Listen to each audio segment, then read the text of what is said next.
ಗುರುಭ್ಯೋ ನಮಃ. ವಿಘ್ನೇಶ್ವರ ವಾಗ್ದೇವಿ ಚಾಮುಂಡೇಶ್ವರಿ ಮಲಯಾಳ ಸ್ವರೂಪಿಣಿ ಸರ್ವಸಿದ್ಧಿಕಾರಿಣಿ ಸತ್ಯಂ ಬ್ರೂಹಿ ಸ್ವಾಹ. ಗುರು ಹಿರಿಯರನ್ನ ಆರಾಧ್ಯ ದೇವರನ್ನ ಮನಸ್ಸಲ್ಲಿ ಸ್ಮರಣೆಯನ್ನ ಮಾಡ್ತಾ ಇವತ್ತಿನ ತರಗತಿಯನ್ನ ಪ್ರಾರಂಭ ಮಾಡೋಣ. ವಿದ್ಯುಕ್ತವಾಗಿ ಈ ನಮ್ಮ ಶ್ರೀಮದ್ ಭಗವದ್ಗೀತಾ ತರಗತಿಗೆ ವಿದಾಯ ಹೇಳುವ ಸಮಯ. ಬಹಳ ವಿಶೇಷವಾದಂತಹ ತರಗತಿ. ಎಲ್ಲ ಆದ ಮೇಲೆ ಮನುಷ್ಯನಿಗೆ ಒಂದು ಡೆಸ್ಟಿನಿ ಅಥವಾ ಒಂದು ಗುರಿ, ಅಂತಿಮವಾದ ಗಮ್ಯಸ್ಥಾನ ಅಂತ ಇರುತ್ತೆ. ಪ್ರತಿಯೊಬ್ರು ಹೋಗಿ ಅಲ್ಲಿ ತಲುಪಬೇಕು. ಯಾರಾದ್ರೂ ಒಬ್ಬ ವ್ಯಕ್ತಿ ಬಗ್ಗೆ ಮಾತಾಡ್ಬೇಕಾದ್ರೆ ಇವನು ಬಹಳ ಪಾಪ ಕಾರ್ಯ ಮಾಡ್ತಾ ಇದ್ದಾನೆ, ಇವನು ನರಕಕ್ಕೆ ಹೋಗ್ತಾನೆ, ಮಹಾ ಪುಣ್ಯವಂತ ಇವನು ಸ್ವರ್ಗಕ್ಕೆ ಹೋಗ್ತಾನೆ ಅಂತಕ್ಕಂಥ ಮಾತುಗಳನ್ನು ನಾವು ದಿನನಿತ್ಯ ಮಾತಾಡ್ತಾ ಇರ್ತೇವೆ. ಆದ್ರೆ ಸ್ವರ್ಗದ ದಾರಿಯನ್ನ ಕಂಡವರಿಲ್ಲ, ನರಕದ ಕಷ್ಟವನ್ನ ನೋಡಿದವರಿಲ್ಲ. ಈ ಕಲಿಯುಗದಲ್ಲಿ ಅಂತಹ ನಿದರ್ಶನಗಳು ಕೂಡ ನಮಗೆ ಸಿಗ್ಲಿಕ್ಕಾಗಲ್ಲ. ಆದ್ರೆ ಕಲಿಯುಗಕ್ಕೂ ಮೊದಲ ಬಂದಂತಹ ಯುಗಗಳಲ್ಲಿ ಆ ನರಕ ಸ್ವರ್ಗಗಳನ್ನ ಕಂಡಂತಹ ವಿಚಾರಧಾರೆಯನ್ನ ತಿಳಿಸ್ಕೊಟ್ಟಿದ್ದಾರೆ. ಅದ್ರಿಂದ ನಾವು ಅರ್ಥ ಮಾಡ್ಕೋಬಹುದು, ನಿಜವಾದ ಸ್ವರ್ಗ ಅಂದ್ರೆ ಹೀಗಿರುತ್ತೆ, ನಿಜವಾದ ನರಕ ಅಂದ್ರೆ ಹೀಗಿರುತ್ತೆ. ಯಾರಂದ್ರೆ ಅವರೆಲ್ಲ ಸ್ವರ್ಗಕ್ಕೆ ಹೋಗಕ್ಕೆ ಅರ್ಹತೆ ಇರೋದಿಲ್ಲ, ಯಾವೆಲ್ಲ ಮಾನದಂಡಗಳು ಅದಕ್ಕೆ ಪರಿಗಣನೆಗೆ ಒಳಪಡ್ತವೆ. ಅಂತಹ ಕಾಲಕ್ಕೂ ಇಂದಿನ ಕಾಲಕ್ಕೂ ಕೂಡ ವಿಶೇಷವಾಗಿರುವುದರಲ್ಲಿ ಪಾಂಡವರ ಸ್ವರ್ಗಾರೋಹಣ ಕಥಾಭಾಗ ಕೂಡ. ಈಗ್ಲೂ ಕೂಡ ಯಾವುದಾದ್ರೂ ವ್ಯಕ್ತಿ ಮೃತಪಟ್ರೆ ಅವನ 11 ಅಥವಾ 12 ಅಥವಾ 16 ಅವರವರ ಜಾತಿ ಅನುಸಾರವಾಗಿ ಮಾಡ್ತಕ್ಕಂಥ ಶ್ರಾದ್ದ ದಿನದಲ್ಲಿ ಪಾಂಡವರ ಸ್ವರ್ಗಾರೋಹಣ ಕಥೆಯನ್ನ ಮಾಡಿಸ್ತಾರೆ ಗ್ರಾಮೀಣ ಭಾಗದಲ್ಲಿ. ಹಾಗಾದ್ರೆ ಯಾವ ಉದ್ದೇಶಕ್ಕೋಸ್ಕರ ಈ ಪಾಂಡವರ ಸ್ವರ್ಗಾರೋಹಣ ಕಥೆಯನ್ನ ಮಾಡಿಸ್ತಾರೆ ಅಂದ್ರೆ, ಸತ್ತಂತಹ ವ್ಯಕ್ತಿಗೆ ಮೋಕ್ಷ ಸಿಗಲಿ. ಆ ಪಾಂಡವ ಈ ಒಂದೇ ಆತ್ಮ ಹೋಗ್ಲಿಕ್ಕೆ ಸಾಧ್ಯ ಇಲ್ಲ. ಯಾಕಂದ್ರೆ ಆತ್ಮ ಬದುಕಿರ್ಬೇಕಾದ್ರೆ ಕೆಟ್ಟದ್ದು ಒಳ್ಳೇದು ಸುಳ್ಳು ನಿಜ ಎಲ್ಲ ಹೇಳಿದೆ. ಹಾಗಾಗಿ ಆ ಪಾಂಡವರ ಕಥೆಯ ಮೂಲಕ ಅವರನ್ನ ಸ್ವರ್ಗಕ್ಕೆ ಸೇರಿಸ್ಬೇಕಾದ್ರೆ ಈ ಸತ್ತಂತಹ ಆತ್ಮವನ್ನ ಅವರ ಜೊತೆ ಕಳಿಸ್ಕೊಟ್ಬಿಟ್ರೆ ಇವರೂ ಕೂಡ ಹೋಗ್ಬಿಡ್ತಾರೆ ಅನ್ನೋ ಉದ್ದೇಶದಿಂದ ಆ ಮನೆಯಲ್ಲಿ ತಿಥಿ ಕಾರ್ಯ ಮಾಡಬೇಕಾದ್ರೆ ಪಾಂಡವ ಸ್ವರ್ಗಾರೋಹಣದ ಕಥೆಯನ್ನೂ ಕೂಡ ಮಾಡಿಸ್ತಾರೆ. ಈಗಲೂ ಕೂಡ ಗ್ರಾಮೀಣ ಭಾಗದಲ್ಲಿ ಇದು ಚಾಲ್ತಿಯಲ್ಲಿದೆ. ಹಾಗಾದ್ರೆ ಇಲ್ಲಿ ಯಾರು ಆ ರೀತಿ ಆಗಿಲ್ಲ, ನಾವ್ ಆ ರೀತಿ ಊಹೆ ಮಾಡ್ಕೊಳ್ಳೋದು ಬೇಡ. ನಾವೆಲ್ಲ ಬದುಕಿರ್ಬೇಕಾದ್ರೇನೆ ಪಾಂಡವರ ಜೊತೆ ಸ್ವರ್ಗಕ್ಕೆ ಹೋಗದೆ ಇದ್ರೂ ಕೂಡ ಹೋದವರನ್ನ ಸ್ಮರಿಸ್ತಾ ನಮ್ಮ ಮುಂದಿನ ದಿನಗಳಲ್ಲಿ ನಮಗೋಸ್ಕರ ಕಾದಿರ್ತಕ್ಕಂಥ ಸ್ವರ್ಗ ನರಕದಲ್ಲಿ ನಮಗೆ ಒಳ್ಳೆಯದೇ ಪ್ರಾಪ್ತಿಯಾಗ್ಲಿ ಅಂತ ಭಗವಂತನ ಹತ್ರ ಪ್ರಾರ್ಥನೆಯನ್ನ ಮಾಡೋಣ. ಎಲ್ರೂ ಸಿದ್ಧರಿದ್ದೀರಾ ಅಂತ ಅನ್ಕೊಳ್ತೀನಿ. ಮನಸ್ಸಲ್ಲಿ ಭಕ್ತಿ ಇರ್ಲಿ, ಶ್ರದ್ಧೆ ಇರ್ಲಿ. ಇವತ್ತೊಂದು ದಿವಸ ಮಾಡ್ತಕ್ಕಂಥ ಎಲ್ಲ ಕೆಲಸಗಳನ್ನ ಬದಿಗಿಟ್ಟು ಇದನ್ ಕೇಳ್ತಾ ತಲ್ಲೀನರಾಗಿ. ಯಾವುದೋ ಕೆಲಸವನ್ನ ಮಾಡ್ಕೊಂಡು ಇದನ್ ಕೇಳಿದ್ರೆ ಪ್ರಯೋಜನ ಇಲ್ಲ. ಇವತ್ತೊಂದಿನ ಸ್ಯಾಕ್ರಿಫೈಸ್ ಅನ್ನೋದು ಇಂಪಾರ್ಟೆಂಟ್ ಆಗುತ್ತೆ. ಮತ್ತೆ ಇಂತಹ ಸಂದರ್ಭ ಬರ್ಲಿಕ್ಕಿಲ್ಲ. ನೀವು ರೆಕಾರ್ಡ್ ಹಾಕೊಂಡು ಕೇಳಿದ್ರು ಕೂಡ ಈಗ ಆಗ್ತಕ್ಕಂಥ ಅನುಭವ ಆಗಾಗಲ್ಲ. ಸ್ತಬ್ಧರಾಗಿ ಕೂತ್ಕೊಂಡ್ಬಿಡಿ. ಯಾವುದಾದ್ರೂ ಒಂದು ಕೋಣೆಗೆ ಹೋಗಿ ದೀಪಗಳನ್ನ ಹಾರಿಸಿ ಕಣ್ಣನ್ನ ಮುಚ್ಚಿ ಕೂತ್ಕೊಂಡ್ಬಿಡಿ. ಬೇಕಾದ್ರೆ ಒಂದು ದೀಪ ಹಚ್ಬಿಟ್ಟು 2 ದೀಪ ಹಚ್ಬಿಟ್ಟು ಉತ್ತಮವಾದ ಅನುಭವವನ್ನ ಅದು ನೀಡ್ತದೆ. 5 ನಿಂಬೆ ಹಣ್ಣನ್ನ ಹೇಳಿದ್ದೀನಿ. ಯಾವ ಉದ್ದೇಶಕ್ಕೆ ನಾನು ಹೇಳ್ತೇನೆ. ಅರಿಶಿಣ ಕುಂಕುಮವನ್ನ ಹೇಳಿದ್ದೀನಿ. ಒಂದು ಚಾಕುವನ್ನು ಕೂಡ ನಿಮ್ಮ ಒಟ್ಟಿಗಿಟ್ಕೊಳ್ಳಿ. ಹಾಗೆ ಅಗರಬತ್ತಿ ಮತ್ತೆ ಕರ್ಪೂರವನ್ನು ಕೂಡ ಹೇಳಿದ್ದೀನಿ. ಅದನ್ನೆಲ್ಲ ಒಂದು ತಟ್ಟೆಯಲ್ಲಿ ಇಟ್ಕೊಂಡು ಕೂತ್ಕೊಳ್ಳಿ. ಎಲ್ರೂ ಮಾಡ್ಲೇಬೇಕು ಅಂತ ಏನಿಲ್ಲ, ಮಾಡಿದ್ರೆ ಒಳ್ಳೇದು, ಮಾಡದೇ ಇದ್ರೂ ಪರವಾಗಿಲ್ಲ. ಅದು ಅವರವರ ಭಕ್ತಿಗೆ ಬಿಟ್ಟಿದ್ದು, ಅವರವರ ಚಿತ್ತಕ್ಕೆ ಬಿಟ್ಟಿದ್ದು. ನಾವು ಮಾಡಿಸುವಂತ ಕಾರ್ಯವನ್ನ ನಾನು ಹೇಳೋದು ನನ್ನ ಧರ್ಮ. ಪಾಠ ಹೀಗಿರುತ್ತೆ ಹಾಗೆ ಮಾಡಬೇಕು, ಪ್ರತಿಯೊಂದಕ್ಕೂ ಅದರದೇ ಆದಂತ ಪದ್ಧತಿ ಅಂತ ಇರುತ್ತೆ, ಅದೇ ಪದ್ಧತಿಯಲ್ಲಿ ನಾನು ಮಾಡಿಸ್ತೀನಿ. ಅದು ಆನ್ಲೈನ್ ಆದ್ರೂ ಆಗಿರ್ಬೋದು, ಆಫ್ಲೈನ್ ಆದ್ರೂ ಆಗಿರ್ಬೋದು. ಈಗ ನಿಮ್ಗೆಲ್ರಿಗೂ ಗೊತ್ತಿರೋ ಹಾಗೆ ಪಾಂಡವರ ಯುದ್ಧ ಮುಗ್ದು ಧರ್ಮರಾಜನಿಗೆ ಪಟ್ಟಾಭಿಷೇಕ ಆಯಿತು. ಕೃಷ್ಣ ಹಸ್ತಿನಾವತಿಯನ್ನ ಬಿಟ್ಟು ದ್ವಾರಕೆಗೆ ಹೋದ. ಅವನು ದ್ವಾರಕೆಗೆ ಹೋದ ಕೆಲವು ವರ್ಷಗಳ ನಂತರ ಯಾದವರಲ್ಲಿ ಕಲಹ ಉಂಟಾಗಿದೆ. ಯಾದವರಲ್ಲಿ ಕಲಹ ಉಂಟಾಗಿ ಯಾರೂ ಶತ್ರುಗಳಿಲ್ಲದೆ ಅವರವರೇ ಹೊಡೆದಾಡಿ ಬಡಿದಾಡ್ಕೊಳ್ತಾ ಕೃಷ್ಣನ ಕಣ್ಣ ಮುಂದೆಯೇ ಎಲ್ಲರೂ ಸಾಯ್ತಾ ಇದ್ದಾರೆ. ಸ್ವತಃ ಅವನ ಮಕ್ಕಳು ಕೂಡ ಹೊಡೆದಾಡಿ ಸಾಯ್ತಾ ಇದ್ದಾರೆ. ಈ ಎಲ್ಲ ದೃಶ್ಯವನ್ನ ನೋಡಲಾಗದೆ ಕೃಷ್ಣ ಕಾಡಿನ ಬಳಿ ಹೋಗಿ ಕೂತ. ಅಲ್ಲಿ ಜರ ಅಂತಕ್ಕಂತ ಬೇಟೆಗಾರನ ಬಾಣಕ್ಕೆ ಬಲಿಯಾಗಿ ಕೃಷ್ಣ ಅಲ್ಲಿ ತನ್ನ ಪ್ರಾಣವನ್ನ ಬಿಟ್ಟು ತನ್ನ ಕೃಷ್ಣ ಜನ್ಮವನ್ನ ಮುಗಿಸಿ ವೈಕುಂಠಕ್ಕೆ ನಾರಾಯಣಾಗಿ ಮಲಗಿದ್ದಾನೆ. ಕೃಷ್ಣ ದ್ವಾರಕೆಯನ್ನ ಬಿಟ್ಟಾಕ್ಷಣ ಇಡೀ ದ್ವಾರಕೆ ಸಮುದ್ರದಲ್ಲಿ ಮುಳುಗಿ ಹೋಗಿದೆ. ಕೊನೆಯ ಬಾರಿ ಅರ್ಜುನನನ್ನ ನೋಡಲು ಬಯಸಿದ್ದ ಕೃಷ್ಣ ತನ್ನ ಸಾರಥಿಯೊಡನೆ ಹೇಳಿ ಕಳಿಸಿದ್ದ ದಾರುಕನಿಗೆ. ದಾರುಕ ಬಂದು ಅರ್ಜುನನಿಗೆ ವಿಚಾರವನ್ನ ಮುಟ್ಟಿಸಿ ಮತ್ತೆ ಹೋಗೋಷ್ಟರಲ್ಲಿ ಕೃಷ್ಣ ಇರಲಿಲ್ಲ. ಈ ಎಲ್ಲ ಘೋರ ದೃಶ್ಯವನ್ನ ನೋಡಿ ಬಂದ ಅರ್ಜುನ ಅಣ್ಣನಾದಂತಹ ಯುಧಿಷ್ಠಿರ ಎಲ್ಲರಿಗೂ ಕೂಡ ವಿಚಾರವನ್ನ ತಿಳಿಸಿದ. ಈ ಸುದ್ದಿಯನ್ನ ಕೇಳಿ ಎಲ್ಲರಿಗೂ ದಿಗ್ಭ್ರಮೆಯಾಗಿದೆ. ಎಲ್ಲರೂ ಆಘಾತಗೊಳಗಾಗಿದ್ದಾರೆ. ನಮ್ಮನ್ನು ಕಾಯುವ ಪ್ರಭುವೇ ಇಲ್ಲದಂತಾದನೆ. ಹರಿಯ ಕೃಪೆ ಇಲ್ಲದ ಧರೆಯೊಳಗೆ ಬಾಳುವುದೆಂತೋ, ಹರಿಯ ಅನುಗ್ರಹ ಇಲ್ಲದ ಜಗದೊಳಗೆ ಜೀವಿಸುವುದೆಂತೋ. ಇರಲಾರೆ, ನಾನಿನ್ನು ಇರಲಾರೆ. ಧರ್ಮಜ ಗಟ್ಟಿ ನಿರ್ಧಾರವನ್ನ ಮಾಡ್ಬಿಟ್ಟಿದ್ದಾನೆ, ನಾನು ಇನ್ನು ಇರಲಾರೆ. ಭೀಮಾ, ನಾನಿರುವುದು ಉಚಿತವಲ್ಲ ಜಗದೊಳು. ಭಗವಂತನೇ ಇಲ್ಲವಾದ ಮೇಲೆ ಅವನ ಭಕ್ತನಾದ ನನಗೆ ಇಲ್ಲಿ ಸ್ಥಾನವಿಲ್ಲಪ್ಪ. ಬಿಡಬೇಕು, ಲೋಕವ ಬಿಡಬೇಕು ಸಹೋದರ, ಈ ಲೋಕವ ಬಿಡಬೇಕು. ನಾನು ನನ್ನದು ಎನ್ನುವ ಭಾವವನ್ನ ತೊರೆದು ಹರಿಯೆಡೆಗೆ ತೆರಳಲು ಬೇಕು. ನಾನು ಗಟ್ಟಿ ನಿರ್ಧಾರವನ್ನ ಮಾಡಿಬಿಟ್ಟ. ಆಗ ಭೀಮ ಓಡೋಡಿ ಬಂದವನೇ, ಅಣ್ಣ ನೀ ಹೋದ ಮೇಲೆ ನಾನಿರ್ತೀನಿ ನಣ್ಣ, ನಾನೂ ನಿನ್ನೊಟ್ಟಿಗೆ ಬರ್ತೀನಿ ಕಣೋ. ಹಾಗಾದ್ರೆ ಪಟ್ಟವನ್ನ ಅರ್ಜುನನಿಗೆ ಕಟ್ಟಿ ನಾವು ಹೊರಡೋಣ. ಆಗ ಅರ್ಜುನ ಓಡಿ ಬಂದವನೇ, ಅಣ್ಣ ನೀವಿಬ್ಬರೂ ನನ್ನ ಎರಡು ಕಂಗಳಿದ್ದಾಗೆ. ನಿನ್ನನ್ನ ಭೀಮನನ್ನ ದೂರ ಮಾಡಿ ನಾನೊಬ್ಬನೇ ಇಲ್ಲಿ ರಾಜ್ಯವಾಳಲೆ, ಇಲ್ಲ ನಾನೂ ನಿಮ್ಮೊಟ್ಟಿಗೆ ಬರುವೆ. ಆಗ ನಕುಲ ಸಹದೇವರಿದ್ದವರು ಓಡಿ ಬರ್ತಾ ಇದ್ದಾರೆ. ಅಣ್ಣಂದಿರಾ, ನಮ್ಮನ್ನ ಬಿಟ್ಟು ಹೋಗ್ತಾ ಇದ್ದೀರೇನ್ರೋ, ಮಾದ್ರಿ ಮಕ್ಕಳು ಅಂತ ನಮ್ಮನ್ನ ದೂರ ಮಾಡ್ಬೇಡಪ್ಪ. ನಾವು ಕೂಡ ನಿನ್ನ ತಮ್ಮಂದಿರೇ, ನಾವೂ ನಿಮ್ಮೊಟ್ಟಿಗೆ ಬರ್ತಾ ಇದ್ದೇವೆ, ನಮ್ಮನ್ನು ಕರ್ಕೊಂಡು ಹೋಗಿ, ಇಲ್ಲಿ ಮಾತ್ರ ಬಿಡಬೇಡಿ. 5 ಜನರು ನಿರ್ಧಾರವನ್ನ ಮಾಡಿದಾಗ ಹಿಂಬದಿಯಿಂದ ದ್ರೌಪದಿ ಬಂದವಳೆ, ಪತಿರಾಯರೇ ನೀವೈವರು ನನ್ನ ಪಂಚ ಪ್ರಾಣಗಳು, ನೀವಿಲ್ಲದ ಜಗತ್ತು ಎನಗೆ ಬೇಡ. ಗಂಡನಿಲ್ಲದ ಸತಿಯ ಬಾಳು ಬಹಳ ಘೋರ.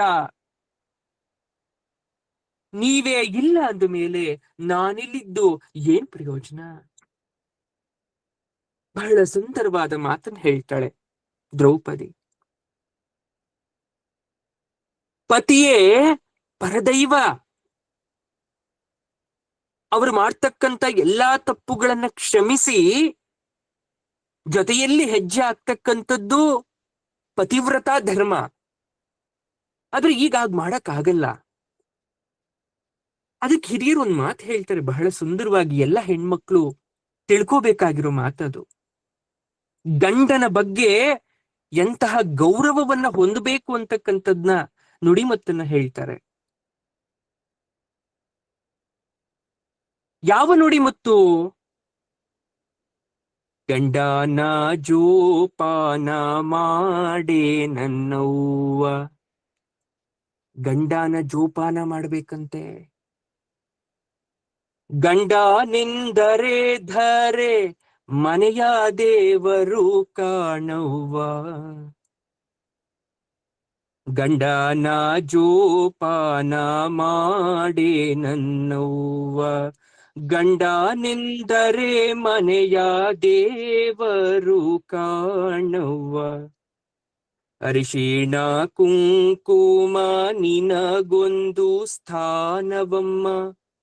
ಅರಿಶಿಣ ಕುಂಕುಮ ನಿನಗೊಂದು ಸ್ಥಾನವಮ್ಮ. ಆಸ್ಥಾನ ಹೋದ್ಮ್ಯಾಲೆ, ಆಸ್ಥಾನ ಹೋದ್ಮ್ಯಾಲೆ ದೇವಸ್ಥಾನ ಯಾಕಮ್ಮ. ಗಂಡನ ಜೋಪಾನ ಮಾಡೇ ನನ್ನವ್ವ. ಅರಿಶಿಣ ಕುಂಕುಮ ಹೆಣ್ಮಕ್ಳಿಗೊಂದ್ ಸ್ಥಾನ. ಆ ಅರಿಶಿಣ ಕುಂಕುಮ ಸ್ಥಾನವನ್ನ ನೀವು ಧರಿಸ್ತಾ ಇಲ್ಲ ಅಂದ್ರೆ ದೇವಸ್ಥಾನ ಯಾಕೆ ಬೇಕು?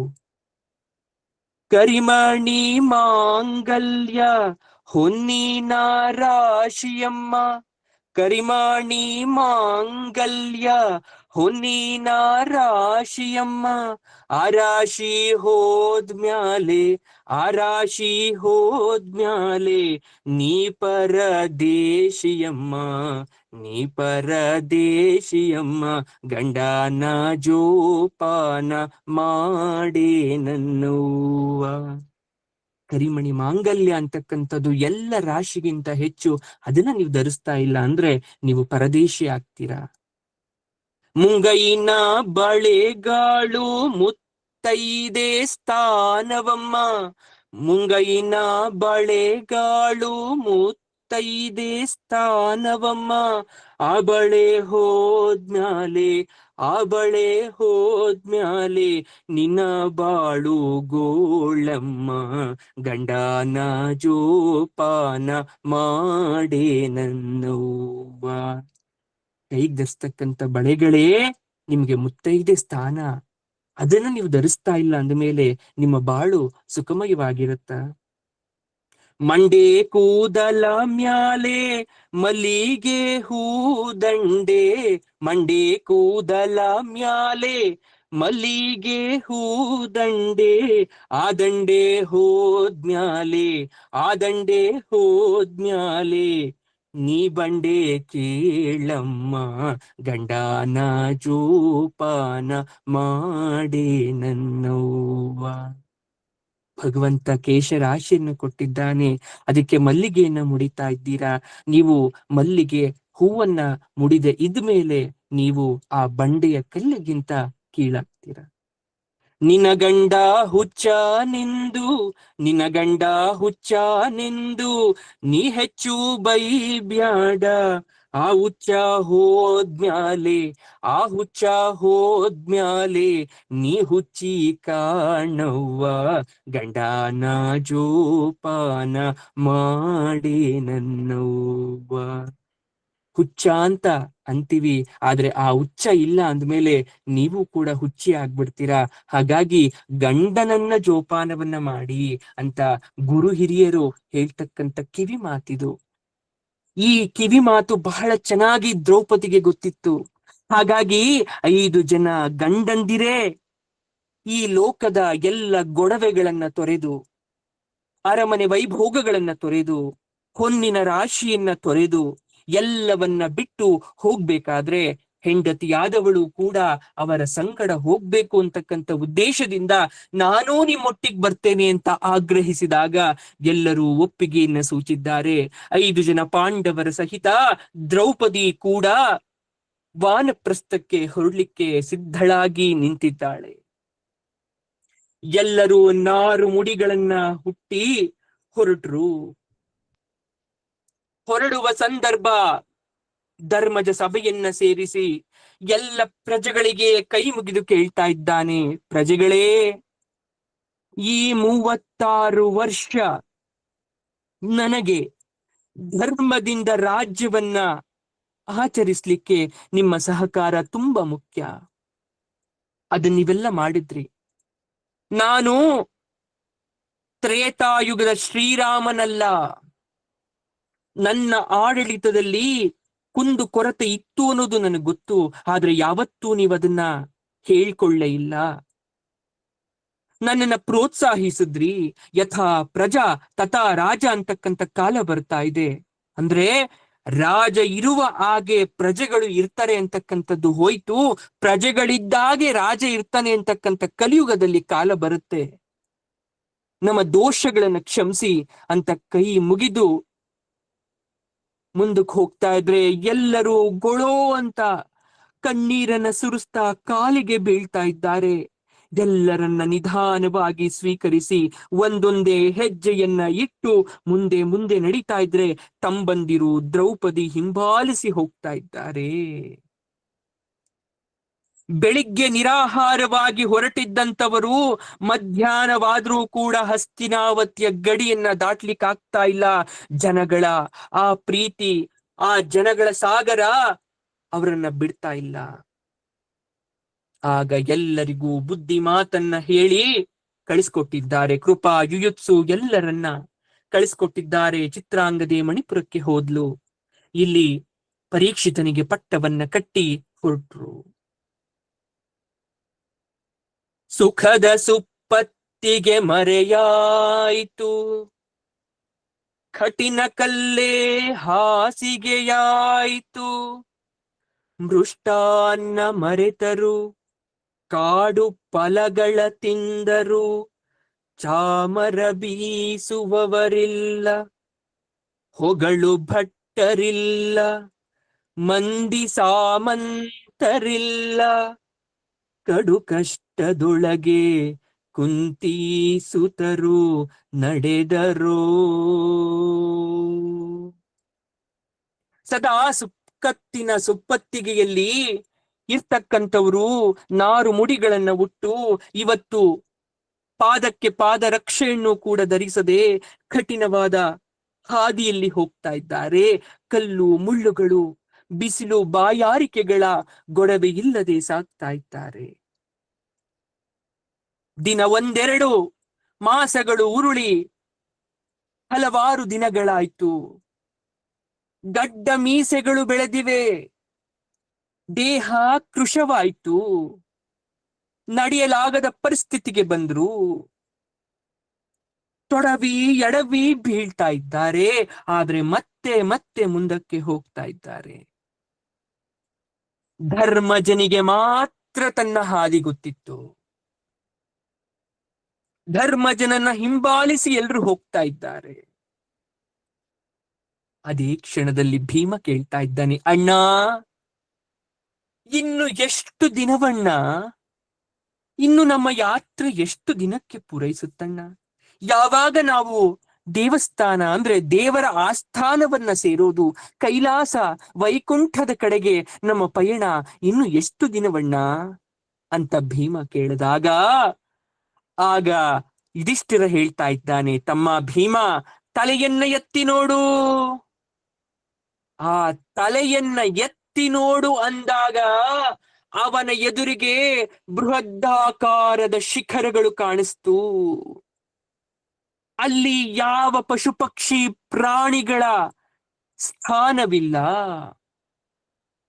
ಮುಂದೆ ಉಸಿರಾಡುವ ಪ್ರಾಣವಾಯು ಕೂಡ ಕಷ್ಟಕರವಾಗಿದೆ. ಶಿಖರಗಳನ್ನ ನೋಡಿ ಎಲ್ಲರಿಗೂ ಬೆರಗಾಯ್ತು. ಮರಗಿಡಗಳಿಲ್ಲ. ಕೇವಲ ನಿರ್ಜನವಾದ ಪ್ರವೇಶ. ಎತ್ತ ನೋಡಿದರೂ ಶಿಖರ ಪರ್ವತ. ಆ ಶಿಖರ ಪರ್ವತದ ಮೇಲೆಲ್ಲ ಹಿಮದಿಂದ ಆವೃತವಾಗಿದೆ. ಅಣ್ಣ, ಯಾವ ಪರ್ವತವಣ್ಣ ಇವುಗಳು? ಈ ಪರ್ವತವನ್ನ ಹತ್ತಬೇಕೆ ನಾವು? ಹೌದು ಧರ್ಮಜ, ಅಲ್ಲಿ ನೋಡು, ಮೇರು, ಸುಮೇರು, ಕೋಟಿ ಪ್ರಾಣ, ಕುಂಭದ್ರೋಣ ಅಂತಕ್ಕಂತ ಪಂಚಪರ್ವತಗಳು ಅಂತ ಪಂಚ ಪರ್ವತಗಳ ಬಗ್ಗೆ ಧರ್ಮಜ ಹೇಳ್ತಾ ಇದ್ದಾನೆ. ಯಾವ ಮನುಷ್ಯ ಅಥವಾ ಪ್ರಾಣಿ ಈ ಭೂಲೋಕದಲ್ಲಿ ಹುಟ್ಟಿ ತನ್ನ ದೇಹ ಸಮೇತವಾಗಿ ಈ ಪರ್ವತವನ್ನ ಹತ್ತಿ ಹೋಗುತ್ತೋ ಅಂತಹವನಿಗೆ ಭಗವಂತನ ನೈಜ ದರ್ಶನ, ನಿಜ ದರ್ಶನವಾಗುತ್ತೆ ಅಂತ ಹೇಳ್ದ. ಎಲ್ಲರಿಗೂ ಆನಂದ. ಈ 5 ಬೆಟ್ಟ, ಈ 5 ಶಿಖರವನ್ನ ಹತ್ಬಿಟ್ರೆ ಭಗವಂತನ ದರ್ಶನವಾಗತ್ತೆ. ಆಹಾ, ಎಷ್ಟು ಧನ್ಯ. ಅದಕ್ಕೆ ಧರ್ಮಜ ಹೇಳ್ತಾನೆ, ನೀವಂದುಕೊಳ್ಳುವಷ್ಟು ಸುಲಭದ ಮಾರ್ಗವಲ್ಲ, ನೀವಂದುಕೊಳ್ಳುವಷ್ಟು ಸುಲಭದ ಮಾರ್ಗವಲ್ಲ ಈ ಶಿಖರವನ್ನೇರುವುದು. ಪ್ರತಿಯೊಂದು ಶಿಖರದಲ್ಲೂ ಅತ್ಯಂತ ಕಠಿಣವಾದಂತಹ ದುರ್ಗಮವಾದ ಹಾದಿ ಇದೆ. ಪ್ರತಿಯೊಂದಕ್ಕೂ ಕೂಡ ಅದರದೇ ಆದಂತ ನಿಯಮಗಳಿವೆ. ಇಲ್ಲಿಯ ತನಕ ಯಾರೂ ಈ ಪರ್ವತವನ್ನ ಹತ್ತಿದವರಿಲ್ಲ. ಶ್ರೀಕೃಷ್ಣನ ಅಭಯದೊಂದಿಗೆ, ಅವನ ಸ್ಮರಣೆಯೊಂದಿಗೆ ನಾವು ಮುಂದೆ ಹೋಗೋಣ, ಪರಮಾತ್ಮನ ಚಿತ್ತವಿದ್ದಂತಾಗಲಿ ಅಂತ ಧರ್ಮಜ ನುಡಿದ. ಆಗ ಭೀಮನಿಗೆ ಒಂದು ಅನುಮಾನ. ಅಣ್ಣ, ಪರ್ವತವನ್ನೇನೋ ಹತ್ತಬೇಕು ಸರಿಯಣ್ಣ, ಆದ್ರೆ ಯಾವ ದಿಕ್ಕಿನಿಂದ ಹತ್ತಬೇಕು ಪರ್ವತವನ್ನ? ಆ ಪರ್ವತಕ್ಕೆ ಅಷ್ಟ ದಿಕ್ಕುಗಳಿದೆ, 4 ಉಪದಿಕ್ಕುಗಳು, 4 ಮುಖ್ಯ ದಿಕ್ಕುಗಳು. ಹಾಗಾದ್ರೆ ಪೂರ್ವಕ್ಕೆ ಹತ್ಬೇಕಾ, ಉತ್ತರಕ್ಕೆ ಹತ್ಬೇಕಾ, ದಕ್ಷಿಣಕ್ಕೆ ಹತ್ಬೇಕಾ? ಯಾವ ದಿಕ್ಕನ್ನ ಹತ್ತಿ ಹೋದ್ರೆ ನಾವು ಪರ್ವತವನ್ನ ಹತ್ತಬಹುದು? ಈ ಪ್ರಶ್ನೆ ಧರ್ಮಜನನ್ನ ಕಾಡ್ತು. ಆಗ ಅವನು ಕಣ್ಣನ್ನ ಮುಚ್ಚಿ ಪರಮಾತ್ಮ ಶ್ರೀಕೃಷ್ಣ ಎಂದಾಕ್ಷಣ ಕಪ್ಪನೆ ಶ್ವಾನವು ಕುಪ್ಪಳಿಸುತ್ತಲೇ ಹಾರಿ ಬಂದಿತು ಧರ್ಮಜನೆದುರಿಗೆ. ಮುದದಿಂದ ಬಂದು ಮುಂದೆ ಕುಳಿತು ನೋಡುತ್ತಲಿದೆ ಧರ್ಮಜನ. ಕಪ್ಪನೆ ಶ್ವಾನವು ಕುಪ್ಪಳಿಸುತ್ತಲೇ ಹಾರಿ ಬಂದಿತು ಧರ್ಮಜನೆಡೆಗೆ. ಒಂದು ಕಪ್ಪನೆಯ ನಾಯಿ ಶ್ವಾನ ಪ್ರತ್ಯಕ್ಷ ಆಗೋಯ್ತು. ಅದು ಎಲ್ಲಿಂದ ಬಂತು ಅಂತ ಯಾರಿಗೂ ಗೊತ್ತಾ ಇಲ್ಲ. ಆ ಶ್ವಾನ ಬಂದಿದ್ದೆ ಓಡೋಡಿ ಬಂದು ಧರ್ಮಜನ ಮುಂದೆ ಕುಳಿತು ಬಿಡ್ತು. ಅವನನ್ನೇ ನೋಡ್ತಾ ಇದೆ. ಎಲ್ಲರೂ ಆಶ್ಚರ್ಯದಿಂದ ನೋಡ್ಬೇಕಾದ್ರೆ ಧರ್ಮಜ ನಗ್ತಾ ಹೇಳ್ತಾ ಇದ್ದಾನೆ, ಭೀಮಾ, ಈ ಶ್ವಾನ ನಮಗೆ ಮುಂದೆ ದಾರಿ ತೋರಿಸುತ್ತಪ್ಪ. ಈ ಶ್ವಾನ ನಡೆದ ದಾರಿಯಲ್ಲಿ ನಾವು ಮುಂದೆ ಹೋಗೋಣ. ಆ ಶ್ವಾನ ಅಳ್ಳಾಡಿಸ್ತಾ, ಬಾಲವನ್ನ ಅಳ್ಳಾಡಿಸುತ್ತಾ ಮುಂದೆ ಹೋಗ್ತಾ ಇದೆ. ಎಲ್ಲರೂ ಹರಿಧ್ಯಾನವನ್ನ ಮಾಡ್ತಾ ಮನದಲ್ಲಿ ಮುರಾರಿಯನ್ನ ನೆನೆಸಿ ನೀ ಗತಿ ನೀನೇ ಮತಿ ಅಂತ ಸ್ಮರಿಸ್ತಾ ಹೋಗ್ತಾ ಇದ್ದಾರೆ. ಮುಂದೆ ಹೋಗ್ತಾ ಇದ್ದಾರೆ. ಸಾಗುತ್ತಲಿದೆ ಬಾಳಿನ ಬಂಡಿ, ಭಗವಂತನು ತೋರಿದ ದಾರಿಯಲಿ. ಅಡಿಗಡಿಗೆ ಶ್ರೀಹರಿ, ಅಡಿಗಡಿಗೆ ಶ್ರೀಹರಿ ನೆನೆಯುತ್ತ ಮುಂದೆ ನಡೆದರು ಪಾಂಡವರು. ಭರ್ರೆಂದು ಬೀಸುತ್ತಿದೆ ಶೀತಗಾಳಿ, ಎತ್ತಲೋ ತೂರಿ ಬರುವ ಮಂಜಿನ ಉಂಡೆ. ಬರ್ರಂತಕ್ಕಂಥ ಶೀತಗಾಳಿ, ಮಂಜಿನ ಉಂಡೆ, ಕಾಲನ್ನ ಮುಂದೆ ಇಡಲು ಕಷ್ಟವಾಗ್ತಕ್ಕಂಥ ಪರಿಸ್ಥಿತಿ. ಇಂತಹ ಸಂದರ್ಭದಲ್ಲಿ ಎಲ್ಲರಿಗಿಂತ ಹಿಂದೆ ಬರ್ತಾ ಇರ್ತಕ್ಕಂಥ ದ್ರೌಪದಿಗೆ ಮತ್ತೊಂದು ಹೆಜ್ಜೆಯನ್ನು ಇಡಲು ಸಾಧ್ಯವಾಗಲೇ ಇಲ್ಲ. ದೇಹದಲ್ಲಿರ್ತಕ್ಕಂಥ ಎಲ್ಲ ಶಕ್ತಿಗಳು ಕರಗಿ ಹೋಯಿತು. ಪ್ರಾಣವಾಯು ಇನ್ನೊಂದು ಅಂಶ ಕೂಡ ದೇಹದಲ್ಲಿ ಉಳಿಯದಷ್ಟು ಬಸಿದು ಹೋದ್ಲು. ಕೃಷ್ಣ ಅಂತ ನೆಲಕ್ಕೆ ದೊಪ್ಪಂತ ಬೀಳ್ತಾಳೆ. ಶ್ರೀನಾರಾಯಣ ಗೋವಿಂದ ಗೋವಿಂದ.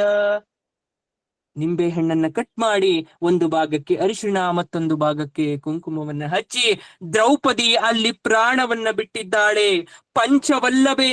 ಪಂಚವಲ್ಲಭೆಯಾದ ದ್ರೌಪದಿ ಥಟ್ಟನೆ ಪ್ರಾಣ ಬಿಟ್ಲು. ಹೇಗೆ? ತನ್ನ ಕಣ್ಣಿನ ಮೂಲಕ ಪ್ರಾಣವನ್ನ ಬಿಡ್ತಾ ಇದ್ದಾಳೆ ಪಾಂಚಲಿ. ಕಣ್ಣಿನ ಮುಖಾಂತರ ಅವಳ ಜೀವ ನೇರ ಪರಮಾತ್ಮನಿಗೆ ಹೋಗಿದೆ.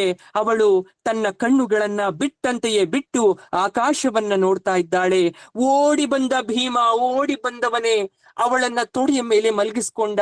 ಅವನು ಮುಟ್ಟುವಷ್ಟರಲ್ಲಿ ದೇಹ ತಣ್ಣಗಾಗಿದೆ, ಪ್ರಾಣವಾಯು ಹಾರಿ ಹೋಗಿದೆ. ಎಲ್ಲರೂ ದುಃಖಿಸ್ತಾ ಇದ್ದಾರೆ, ಶೋಕಿಸ್ತಾ ಇದ್ದಾರೆ. ಅಂತಹ ದ್ರೌಪದಿಗೆ, ಪಂಚವಲ್ಲಭೆಯಾದ ಪಾಂಚಾಲಿಗೆ ಗೋವಿಂದವನ್ನ ಹೇಳಿ, ಗೋವಿಂದ ಗೋವಿಂದ. ಲಕ್ಷ್ಮೀರಮಣ ಗೋವಿಂದ ಗೋವಿಂದ. ಅಗಲಿದೆಯಾ ದ್ರುಪದ ಸುತೆ, ಯಮ್ಮನಗಲಿದೆಯಾ ದ್ರುಪದ ಸುತೆ.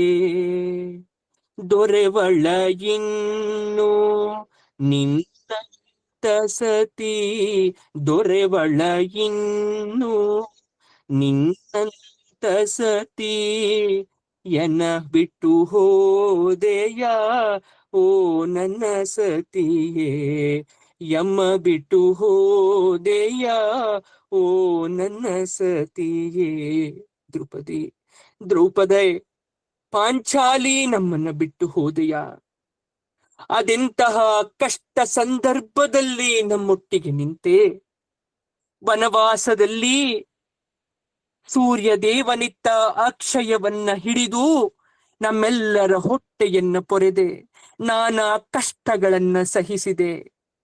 ಪಟ್ಟದ ರಾಣಿಯಾಗಿ ಮೆರೆಯಬೇಕಾದವಳು ತನ್ನ ಮುಡಿಯನ್ನು ಕಟ್ಟದೆಯೇ ಹಲವಾರು ವರ್ಷಗಳ ಕಾಲ ಅವಮಾನದಲ್ಲಿ ಬೆಂದೆ ನೊಂದೆ.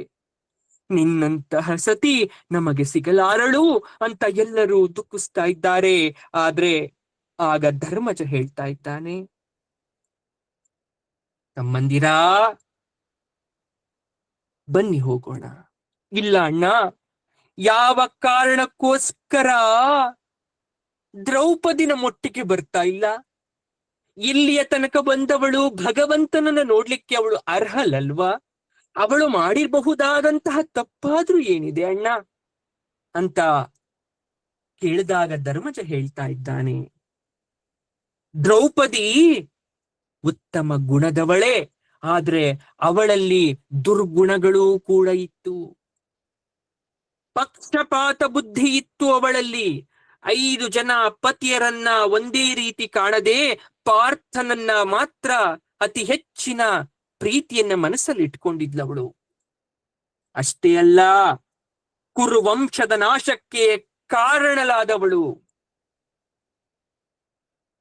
ದುಶ್ಯಾಸನ ರಕ್ತ ಎನ್ನ ಮುಡಿಗೆ ಮುಡಿಯುವ ತನಕ ನನ್ನ ಮುಡಿಯನ್ನ ನಾನು ಕಟ್ಟಲಾರೆ ಅಂತ ಪ್ರತಿಜ್ಞೆಯನ್ನ ಮಾಡಿದವಳು. ಇವರೆಲ್ಲರ ಸಾವನ್ನ ಎದುರು ನೋಡಿದವಳು. ಆ ಕರ್ಮದ ಕಾರಣಕ್ಕಾಗಿ ಅವಳಿಗೆ ಇಂತಹ ಸಾವು ಬಂದಿದೆ. ಬನ್ನಿ ಮುಂದೆ ಹೋಗೋಣ ಎಂದಾಗ ವಿಧಿ ಇಲ್ಲದೆ ಅವಳನ್ನ ಬಿಟ್ಟು ಮುಂದಕ್ಕೆ ಹೋದರು.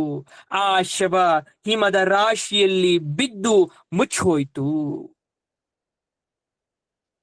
ಹಾಗೆಯೇ ಆ ಪರ್ವತವನ್ನ ಹತ್ತಿ ಮುಂದಕ್ಕೆ ಬಂದಾಗ ಮತ್ತೊಂದು ಪರ್ವತ, ಸುಮೇರು ಪರ್ವತ. ಮೇರು ಪರ್ವತದಲ್ಲಿ ದ್ರೌಪದಿಯ ಕೊನೆಯ ಗಳಿಗೆ ಮುಗಿದು ಹೋಯ್ತು. ಈಗ ಮುಂದಕ್ಕೆ ಬರ್ತಾ ಇರ್ಬೇಕಾದ್ರೆ ಪರ್ವತ ಏರುತ ಮಾದ್ರಿಯ ಪುತ್ರರು ಉರುಳಿ ಉರುಳಿ ಬಿದ್ದರು. ಕೃಷ್ಣ ಎನ್ನುತ್ತ ಸಹದೇವನುತ ಕರ್ಣದಲ್ಲಿ ಜೀವವ ಬಿಟ್ಟನು. ಪರ್ವತವನ್ನ ಏರ್ತಾ ಮುಂದಕ್ಕೆ ಬರ್ತಾ ಇದ್ದಾರೆ ಮಾದ್ರಿ ಪುತ್ರರು. ಅದೇ ಸಮಯದಲ್ಲಿ ಸಹದೇವ ಕೃಷ್ಣ ಅಂತ ಅಲ್ಲಿ ತನ್ನ ಕರ್ಣದಲ್ಲಿ ಜೀವವನ್ನ ತೋರಿದ್ದಾನೆ. ಲಕ್ಷ್ಮೀ ರಮಣ ಗೋವಿಂದ ಗೋವಿಂದ. ಮತ್ತೊಂದು ನಿಂಬೆ ಹಣ್ಣನ್ನ ಕತ್ತರಿಸಿ ಒಂದು ಭಾಗಕ್ಕೆ ಅರಿಶಿಣ ಮತ್ತೊಂದು ಕುಂಕುಮವನ್ನ ಹಚ್ಚಿ ಅದನ್ನ ಸಹದೇವನಿಗೆ ಇಡೋಣ. ಹೇಳಿ ಎಲ್ಲ, ಲಕ್ಷ್ಮೀ ರಮಣ ಗೋವಿಂದ ಗೋವಿಂದ. ಸಹದೇವನ ಅಂತ್ಯವಾಯ್ತು. ತನ್ನ ಪ್ರಾಣವನ್ನ ಕರ್ಣದಲ್ಲಿ ಬಿಟ್ಟಿದ್ದಾನೆ. ಕಿವಿಯ ಮುಖಾಂತರ ಅವನಿಗೆ ಪ್ರಾಣವಾಯು ಹೊರಟೋಯ್ತು. ಅವನ ಹಿಂದೆಯೇ ಕೃಷ್ಣ ಅಂತ ಹೇಳ್ತಾ ನಕುಲ ತನ್ನ ಜೀವವನ್ನ ತೊರಿತಾ ಇದ್ದಾನೆ. ನಾಸಿಕದಲ್ಲಿ ಮೂಗಿನ ಮುಖಾಂತರ ಅವನ ಪ್ರಾಣವಾಯು ಹೋಗ್ತಾ ಇದೆ. ಹೇಳಿ, ಲಕ್ಷ್ಮೀ ರಮಣ ಗೋವಿಂದ ಗೋವಿಂದ. ನಕುಲನ ಪಾದಕ್ಕೆ ಗೋವಿಂದ ಗೋವಿಂದ. ಮತ್ತೊಂದು ನಿಂಬೆ ಹಣ್ಣನ್ನ ಕತ್ತರಿಸಿ ಅದಕ್ಕೆ ಅರಿಶಿಣ ಕುಂಕುಮವನ್ನ ಹಚ್ಚಿ ನಕುಲನಿಗೆ ಸಮರ್ಪಣೆಯನ್ನ ಮಾಡೋಣ. ಈ ರೀತಿಯಾಗಿ ಮಾದ್ರಿಯ ಮಕ್ಕಳಾದಂತಹ ನಕುಲ ಸಹದೇವರು ತಮ್ಮ ಪ್ರಾಣವನ್ನ ಬಿಟ್ಟಿದ್ದಾರೆ. ಒಬ್ಬನಾದರೆ ಕರ್ಣ ಮುಖಾಂತರ, ಮತ್ತೊಬ್ಬನಾದರೆ ನಾಸಿಕದ ಮೂಲಕ. ಅರ್ಜುನ ಓಡೋಡಿ ಬಂದ. ಆ ಇಬ್ಬರು ತಮ್ಮಂದಿರನ್ನು ನೋಡಿ ಶೋಕಿಸ್ತಾ ಇದ್ದಾನೆ. ಕುಂತಿಯ ಮಕ್ಕಳಿಗಿಂತ ಮಾದ್ರಿಯ ಮಕ್ಕಳ ಮೇಲೆ ಅತೀವವಾದ ಪ್ರೀತಿಯನ್ನ ನಾವು ತೋರಿಸಿದ್ವಿ. ಚಿಕ್ಕವರು ಚಿಕ್ಕಮ್ಮನ ಮಕ್ಕಳು ಅಂತಕ್ಕಂಥ ಯಾವ ಭೇದ ಭಾವವಿಲ್ಲದೆ ಅವರನ್ನ ನಾವು ಸಲ್ಲಿಸ್ತಾ ಬಂದ್ರಿ. ಅವರು ಮಾಡಿದ ತಪ್ಪುಗಳಂತೂ ನಾನು ಒಂದು ಕಾಣಿನನ್ನ. ಅಣ್ಣನ ಅಥವಾ ಅಣ್ಣಂದಿರ ಮಾತುಗಳನ್ನ ಅವರು ಮೀರಿದವರಲ್ಲ. ಅಂತಹವರಿಗೆ ಯಾವ ಧೋರಣೆಯಿಂದ ಇಂತಹ ಸಾವು? ಅವರಿಗೂ ಕೂಡ ದೇವರನ್ನು ನೋಡ್ತಕ್ಕಂತ ಅರ್ಹತೆ ಇಲ್ಲವಾಯಿತೆ ಅಣ್ಣ ಅಂತ ಅರ್ಜುನ ಧರ್ಮಜನ ಹತ್ರ ಕೇಳ್ಬೇಕಾದ್ರೆ ಧರ್ಮಜ ಹೇಳ್ತಾ ಇದ್ದಾನೆ, ಅರ್ಜುನ, ಸಹದೇವ ಮಹಾಜ್ಞಾನಿ. ಅವನಿಗೆ ಭವಿಷ್ಯದ ಎಲ್ಲ ವಿಚಾರಗಳ ಬಗ್ಗೆ ತಿಳಿದಿತ್ತು. ಪಂಚಾಂಗ ನೋಡುವುದರಲ್ಲಿ, ಜ್ಯೋತಿಷ್ಯ ಶಾಸ್ತ್ರದಲ್ಲಿ ನಿಪುಣ. ಅವನಿಗೆ ಕುರುಕ್ಷೇತ್ರ ಯುದ್ಧದ ಬಗ್ಗೆಯೂ ಗೊತ್ತಿತ್ತು. ನಾವು ಜೂಜಾಡುವ ಬಗ್ಗೆ ಗೊತ್ತಿತ್ತು. ನಾವು ಸೋಲುವ ಬಗ್ಗೆ ಗೊತ್ತಿತ್ತು. ಇವರೆಲ್ಲರೂ ಸಾಯುವ ಬಗ್ಗೆ ಗೊತ್ತಿತ್ತು. ಕರ್ಣನ ರಹಸ್ಯ ಗೊತ್ತಿತ್ತು. ಇದೆಲ್ಲವೂ ಗೊತ್ತಿದ್ರೂ ಕೂಡ ಅವನು ಮುಚ್ಚಿಟ್ಟಿದ್ದ. ಕಾರಣ ಕೃಷ್ಣನಿಗೆ ಕೊಟ್ಟಂತಹ ಮಾತು. ಕೃಷ್ಣನಿಗೆ ಸಹದೇವನ ಬಗ್ಗೆ ಅರಿವಿತ್ತು. ಹಾಗಾಗಿ ಬಂದು ಸಹದೇವನಿಗೆ ಹೇಳ್ತಾನೆ, ನೀನು ಈಗಲೇ ಭವಿಷ್ಯದ ಬಗ್ಗೆ ಹೇಳ್ಬಿಟ್ರೆ ಯುದ್ಧ ಆಗಲ್ಲ ಅಥವಾ ಎಲ್ಲವೂ ಏರುಪೇರಾಗುತ್ತೆ. ನೀನು ಏನು ಹೇಳಬಾರ್ದು. ಒಂದು ವೇಳೆ ನೀನ್ ಹೇಳಲಿಕ್ಕೆ ಪ್ರಯತ್ನ ಪಟ್ರೆ ನಿನ್ನ ತಲೆ ಸಿಡಿದು 1000 ಹೋಳಾಗುತ್ತೆ. ಎಚ್ಚರಿಕೆ ಅಂತ ಕೃಷ್ಣ ಅವನಿಗೆ ಎಚ್ಚರಿಸಿದ್ದ. ಆದ್ರೆ ಇವನ್ ಎಂತಹ ಪಾಪಿ ಅಂದ್ರೆ, ನಾನು ಒಬ್ಬ ಉಳಿದ್ರೂ ಪರವಾಗಿಲ್ಲ, ಇವರೆಲ್ಲರೂ ಸಾಯ್ಬೇಕು ಅಂತಕ್ಕಂತ ನೀಚ ಮನಸ್ಥಿತಿ. ಅವನು ಹೇಳಲೇ ಇಲ್ಲ. ನನಗೆ ಕರ್ಣ ಸಾಯುವಾಗಲೂ ಹೇಳಲಿಲ್ಲ. ತನ್ನ ಪ್ರಾಣವನ್ನ ಲೆಕ್ಕಿಸದೆ ಈ ವಿಚಾರವನ್ನ ಹೇಳ್ಬಿಟ್ಟಿದ್ರೆ ಇವನೊಬ್ಬನು ಸತ್ರು ಕೂಡ ಎಲ್ಲರೂ ಉಳಿತಾ ಇದ್ರು. ಇವನ ಪ್ರಾಣದ ಬಗ್ಗೆ ಚಿಂತೆ ಮಾಡಿದ ಕರ್ಮದ ಅನುಸಾರವಾಗಿ ಅವನು ಇವತ್ತು ಈ ಪರಿಸ್ಥಿತಿಗೆ ಬಂದ. ಹಾಗೆ ನಕುಲ ಕೂಡ ದೇಹಾಭಿಮಾನ ಅವನಿಗೆ. ನೋಡಿ, ಮನುಷ್ಯನಿಗೆ ಯಾವ ಅಭಿಮಾನ ಬೇಕಾದ್ರೂ ಇರ್ಬೋದು, ದೇಹಾಭಿಮಾನ ಇರಬಾರ್ದು. ನನ್ ಕಣ್ ಚೆನ್ನಾಗಿದೆ, ಮೂಗ್ ಚೆನ್ನಾಗಿದೆ, ನಾನು ನೋಡಕ್ ಬಹಳ ಸುಂದರವಾಗಿದ್ದೇನೆ, ನನ್ನಂತಹ ಸುಂದರಿ ಇಲ್ಲ ಅಂತಕ್ಕಂಥ ದೇಹಾಭಿಮಾನ ಇದು ಬಿಟ್ರೆ ಬಹಳ ಕಷ್ಟ. ಅಂತಹ ದೇಹಾಭಿಮಾನ, ಎಲ್ಲರಿಗಿಂತ ಸುಂದರ ನಾನು, ನನ್ನಂತಹ ಸುಂದರ ಜಗತ್ತಲ್ಲೇ ಇಲ್ಲ ಅಂತ ತನ್ನ ದೇಹಾಭಿಮಾನವನ್ನ, ತನ್ನ ಸುಂದರ ಅಂತಕ್ಕಂಥ ಅಹಂಕಾರವನ್ನ ಮನಸ್ಸಲ್ಲಿ ತುಂಬಿಕೊಂಡಿದ್ದ. ಜೊತೆಗೆ ಅವನು ನಾವು ಕುಂತಿ ಮಕ್ಕಳು, ಮಾದ್ರಿ ಮಕ್ಕಳು ಅಂತಕ್ಕಂಥ ಧೋರಣೆಯನ್ನ ಮನಸ್ಸಲ್ಲಿಟ್ಕೊಂಡಿದ್ದ. ತಾಯಿಯನ್ನ, ಕುಂತಿಯನ್ನ ಅಮ್ಮ ಅಂತ ಕರೆದ್ರು ಕೂಡ ನಿಜವಾದ ತಾಯಿ ಮಾದ್ರಿ ಅಂತದ್ನ ಮನಸ್ಸಲ್ಲಿ ಯಾವಾಗ್ಲೂ ಸ್ಮರಣೆಯನ್ನ ಮಾಡ್ತಿದ್ದ. ಈ ಕರ್ಮಕ್ಕೋಸ್ಕರ ಅವರಿಗೆ ಈ ಪರಿಸ್ಥಿತಿ. ಇಬ್ಬರನ್ನ ಅಲ್ಲಿಯೇ ಬಿಟ್ಟು ಮುಂದಕ್ಕೆ ಹೋಗ್ತಾ ಇದ್ದಾರೆ. ಅವರ ದೇಹಗಳು ಕೂಡ ಹಿಮದಲ್ಲಿ ಮುಚ್ಚಿ ಹೋಯಿತು. ಕೋಟಿ ಪರ್ವತವನ್ನ ಏರ್ತಾ ಇದ್ದಾರೆ. ಕೋಟಿ ಪರ್ವತವನ್ನ ಏರ್ತಾ ಇದ್ದಾರೆ. ಆ ಕೋಟಿ ಪರ್ವತವನ್ನ ಏರಿ ಹೋಗ್ಬೇಕಾದ್ರೆ ಭೀಮನಿಗೆ ಹಿಂಬದಿಯಲ್ಲಿ ಬರ್ತಾ ಇರ್ತಕ್ಕಂಥ ಪಾರ್ಥ, ಆ ಪಾರ್ಥನಿಗೆ ದೇಹದಲ್ಲಿರುವ ಶಕ್ತಿ ಇಲ್ಲ ಕುಂದಂತಹ ಅನುಭವವಾಗ್ತಾ ಇದೆ. ನೋಡ್ತಾ ಇದ್ದಂತೆಯೇ ಪಾರ್ಥ ಕೃಷ್ಣ ಅಂತ ಹೇಳಿ ತಲೆ ಒಡೆದು ಕೆಳಗಡೆ ಬಿದ್ದ. ಅವನ ತಲೆ ಒಡೆದಾಕ್ಷಣ ಬ್ರಹ್ಮರಂಧ್ರದ ಮೂಲಕ ಅವನ ಪ್ರಾಣವಾಯು ಹೋಗ್ತಾ ಇದೆ ವೈಕುಂಠಕ್ಕೆ. ಲಕ್ಷ್ಮೀ ರಮಣ ಗೋವಿಂದ ಗೋವಿಂದ. ನಿಂಬೆ ಹಣ್ಣನ್ನ ಕತ್ತರಿಸಿ ಅರಿಶಿನ ಕುಂಕುಮವನ್ನ ಹಚ್ಚಿ ಅರ್ಜುನನ ಪಾದಕ್ಕೆ ಹೇಳಿ ಗೋವಿಂದ ಗೋವಿಂದ. ಅರ್ಜುನನ ಅಂತ್ಯ ಆಗ್ತಾ ಇದೆ ಅಲ್ಲಿ. ಸಾವು ಅಂತಕ್ಕಂಥದ್ದು ಯಾರನ್ನೂ ಬಿಡೋದಲ್ಲ. ಆ ಸಾವು ಬಂದಾಗ ಯಾರು ಹೇಳಿದರೂ ನಿಲ್ಲುವಂಥದ್ದಲ್ಲ.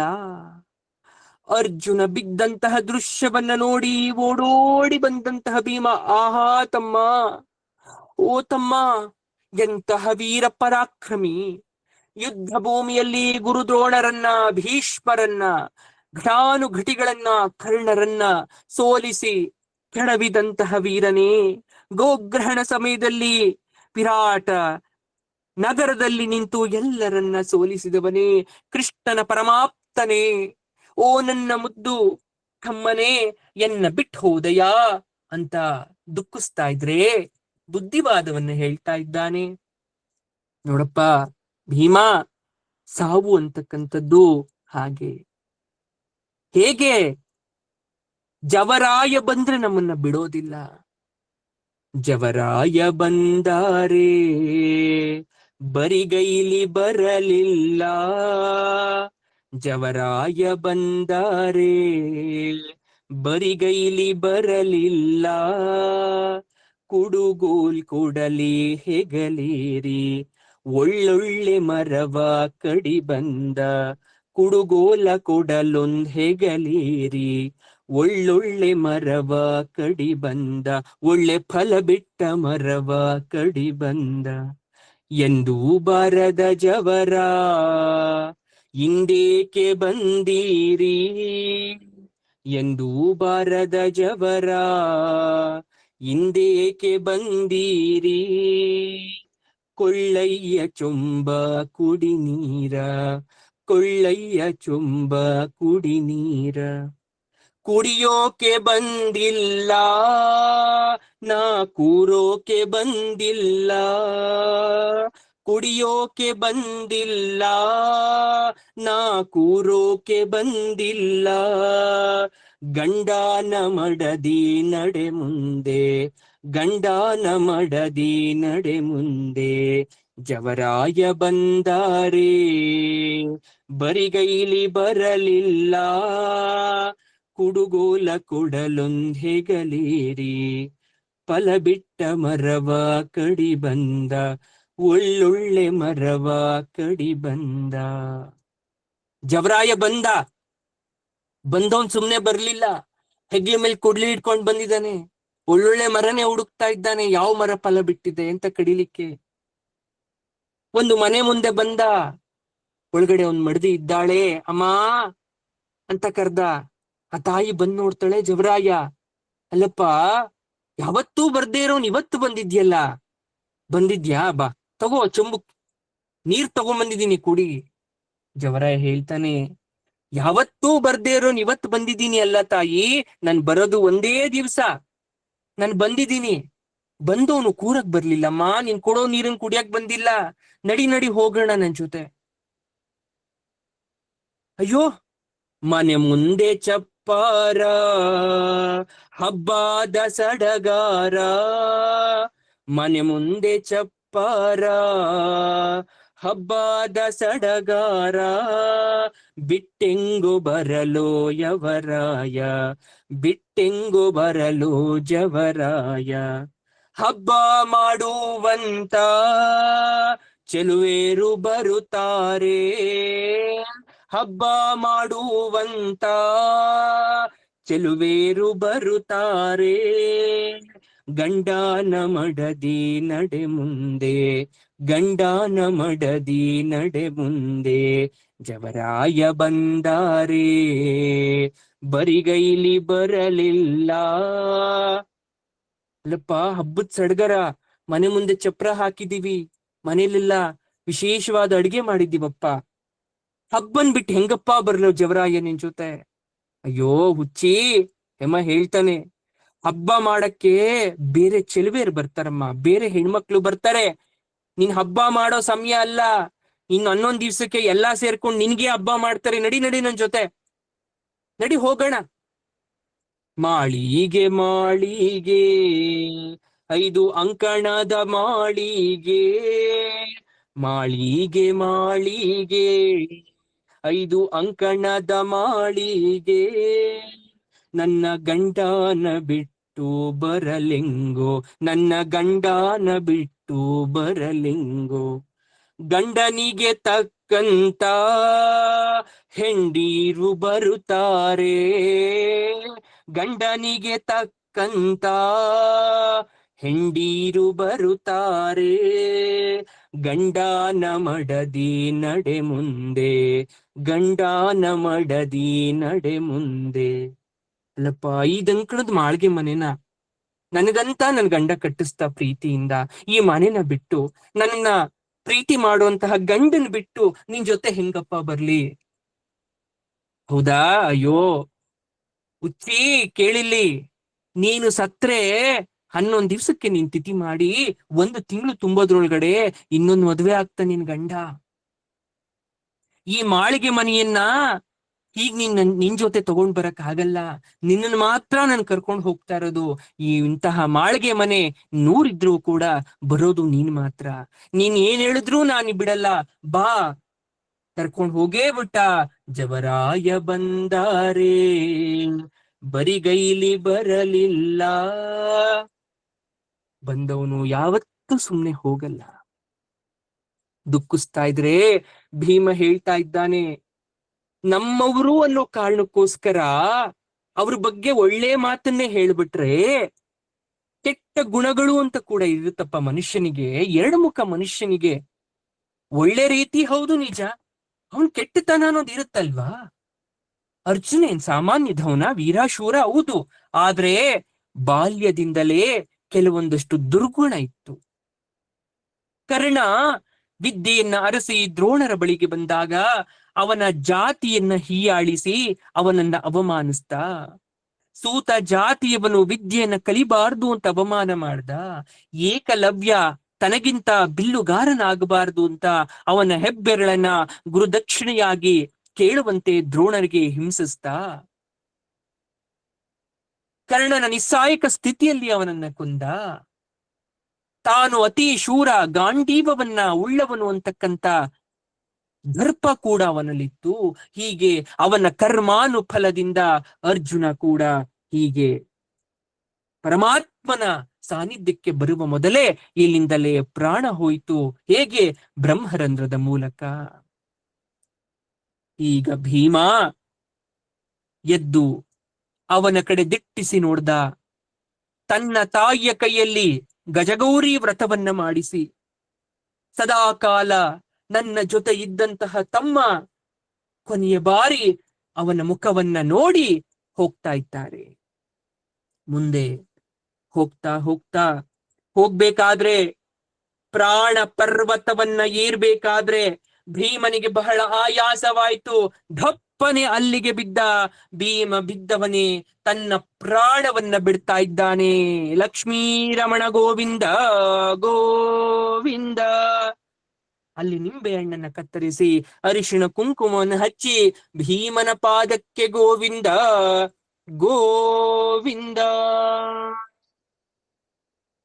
ಯಾರು ಸತ್ತು ಬಿದ್ದರೂ ಕೂಡ ಅಷ್ಟು ದುಃಖಿಸದವನ ಧರ್ಮಜ ಓಡೋಡಿ ಬಂದ. ಹಾ ಭೀಮ, ಎನ್ನ ತಮ್ಮ, ಎನ್ನ ಪ್ರಿಯ ಸೋದರನೇ ಅಂತ ಅವನ ತೊಡೆಯ ಮೇಲೆ ಹಾಕೊಂಡು ಅಳ್ತಾ ಇದ್ದಾನೆ.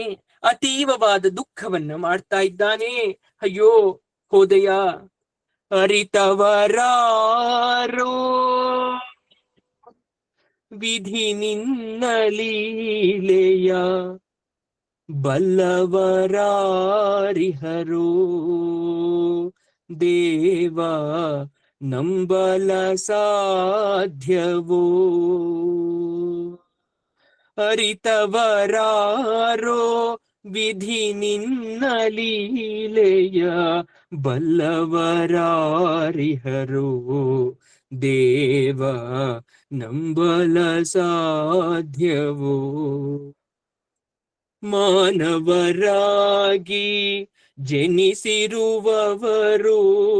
ಮಾನವರಾಗಿ ಜನಿಸಿರುವವರು ಯಾರಾದರೂ ಸುಖಿ ಆಗಿಹರೇ ಯಾರಾದರೂ ಸುಖಿ ಆಗಿಹರೇ ಯೋಗವಿದ್ದರು ಹರಿ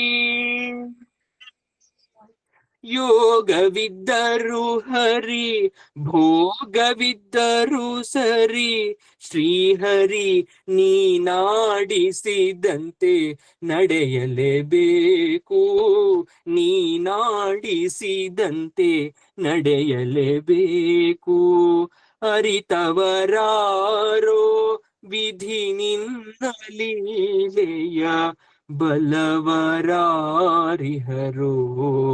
ದೇವ ನಂಬಲ ಸಾಧ್ಯವೋ ಭೀಮ ಹೋ ಭೀಮಾ ಅಂತ ದುಃಖಿಸ್ತಾ ಇದ್ರೆ ಅದೇ ಕ್ಷಣದಲ್ಲಿ ಅವನ ಮುಂದೆ ನಿಂತಿರಬಹುದಾದಂತಹ ಆ ಶ್ವಾನ ಕಪ್ಪಾಗಿರ್ತಕ್ಕಂಥ ಶ್ವಾನಕ್ಕೆ ಒಂದು ರೀತಿಯ ಮಿಂಚಿನ ಸಂಚಾರವಾಯಿತು. ಅಚ್ಚರಿ ಎನ್ನುವಂತೆ ಆ ಶ್ವಾನ ಎದ್ದು ನಿಂತು ಅಲ್ಲಿ ಒಂದು ರೂಪವನ್ನು ತಾಳ್ತಾ ಇದೆ. ಈ ದೃಶ್ಯವನ್ನ ನೋಡಿದಂತಹ ಧರ್ಮಜನಿಗೆ ಆಶ್ಚರ್ಯ. ಆ ರೂಪ ಅವನಿಗೆ ಸರಿಯಾಗಿ ಗೋಚರ ಆಗ್ತಾ ಇಲ್ಲ. ಆದ್ರೆ ಆ ರೂಪ ಹೇಳ್ತಾ ಇದೆ, ಭವಬಂಧನಗಳನ್ನ ಬಿಟ್ಟವನು ಮತ್ತೆ ಅದನ್ನ ಹೊರಲಿಕ್ಕೆ ಪ್ರಯತ್ನವನ್ನ ಮಾಡಬೇಡ. ಎಲ್ಲರಂತೆಯೇ ಭೀಮ ಕೂಡ ತನ್ನ ಗತಿಯನ್ನ ಮುಗಿಸಿದ್ದಾನೆ. ಉಳಿದವನು ನೀನೊಬ್ಬನೇ, ನೀನು ಪರಮಾತ್ಮನ ಸಾನ್ನಿಧ್ಯವನ್ನ ಸೇರು ಅಂತ ಹೇಳಿ ಅದು ಮುಂದೆ ಹೋಗ್ತಾ ಇದ್ರೆ ಅದನ್ನ ಹಿಂಬಾಲಿಸ್ತಾ ಹಿಂಬಾಲಿಸ್ತಾ ಧರ್ಮಜ ಮುಂದೆ ಹೋಗ್ತಾ ಇದ್ದಾನೆ. ಆ ಸ್ವರ್ಗದ್ವಾರದ ಬಳಿಗೆ ಕರೆದುಕೊಂಡು ಹೋಯ್ತು ಆ ಶ್ವಾನ ರೂಪಿ. ಅಲ್ಲಿಗೆ ಹೋಗಿದ ತಕ್ಷಣ ನೋಡ್ತಾ ಇದ್ದಾನೆ, ಎಲ್ಲಾದ್ರೂ ಕಾಣಿಸ್ತಾರ. ಬಾಗಿಲ ಹೊರಗಿಂದನೇ ಇಣಿಕಿಣಿಕಿ ನೋಡ್ತಾ ಇದ್ದಾನೆ. ನನ್ನ ತಮ್ಮಂದಿರೈವರು ದ್ರೌಪದಿಯು ಸತ್ತು ದೇಹವನ್ನ ಬಿಟ್ಟರು ಕೂಡ ಎಲ್ಲಿದ್ದಾರೆ ಅಂತ ಹುಡುಕೋಗುವಾಗ ಆ ದ್ವಾರದ ಒಳಗೆ ಹೋದಂತಹ ಶ್ವಾನದ ಆ ಮಿಂಚು ಒಂದು ಪೂರ್ಣ ಪ್ರಮಾಣದಲ್ಲಿ ದೇಹದ ಆಕಾರವನ್ನ ಪಡ್ಕೊಂತು. ಅದು ಬೇರೆ ಯಾರೂ ಅಲ್ಲ, ಯಮಧರ್ಮನೇ ಅಲ್ಲಿ ಶ್ವಾನವಾಗಿ ಬಂದಿದ್ದ. ಈ ಆಶ್ಚರ್ಯಕರವಾದ ಘಟನೆಯನ್ನ ನೋಡಿ ಕೈಯನ್ನ ಮುಗಿತಾ ಇದ್ದಾನೆ ಧರ್ಮಜ. ಯಮನ ಅಂಶದಿಂದ ಹುಟ್ಟಿದವನು ಯುಧಿಷ್ಠಿರ. ಹಾಗಾಗಿ ಯಮನಂತೆಯೇ ಧರ್ಮನಿಷ್ಠನಾಗಿ ಭುವಿಯಲ್ಲಿ ಬಾಳಿ ಸ್ವರ್ಗಕ್ಕೆ ಹೋದ. ಸ್ವರ್ಗಕ್ಕೆ ಹೋದವನು ಬಹಳ ಸಂತೋಷವನ್ನ ಪಟ್ಟ. ಎಲ್ಲರ ಬಗ್ಗೆ ನನ್ನ ತಮ್ಮಂದಿರಿಲ್ಲ, ಸ್ವರ್ಗದಲ್ಲಿ ಇಲ್ಲವೇ ಅಂತಕ್ಕಂಥ ಪ್ರಶ್ನೆಯನ್ನ ಕೇಳಿದಾಗ ಯಮಧರ್ಮ, ನನ್ನನ್ನ ಇಲ್ಲಿಗೆ ಕರೆದುಕೊಂಡು ಬರುವಷ್ಟೇ ನನ್ನ ಕೆಲಸ. ಸ್ವರ್ಗಲೋಕದ ಅಧಿಪತಿಯಾದ ಇಂದ್ರನನ್ನ ನೀನು ಕೇಳು ಅಂತ ಅವನಿಗೆ ಉಪದೇಶವನ್ನ ಕೊಟ್ಟ. ಆ ಕ್ಷಣ ಇಂದ್ರ ಹೇಳ್ತಾ ಇದ್ದಾನೆ, ಧರ್ಮಜ,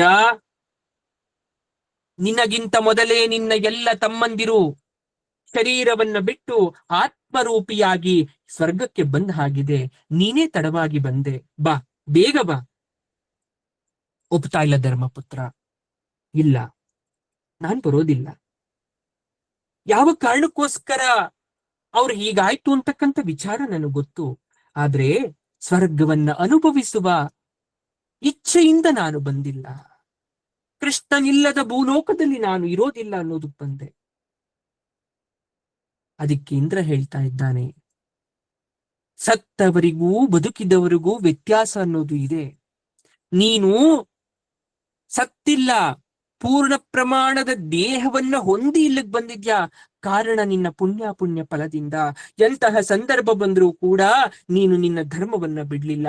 ಸದಾಕಾಲ ಎಲ್ಲರ ಮೇಲೂ ಕೂಡ ಉತ್ತಮವಾದಂತಹ ಭಾವನೆಯನ್ನ ವ್ಯಕ್ತಪಡಿಸಿದ್ಯಾ. ಹಾಗಾಗಿ ನೀನು ಬಾ.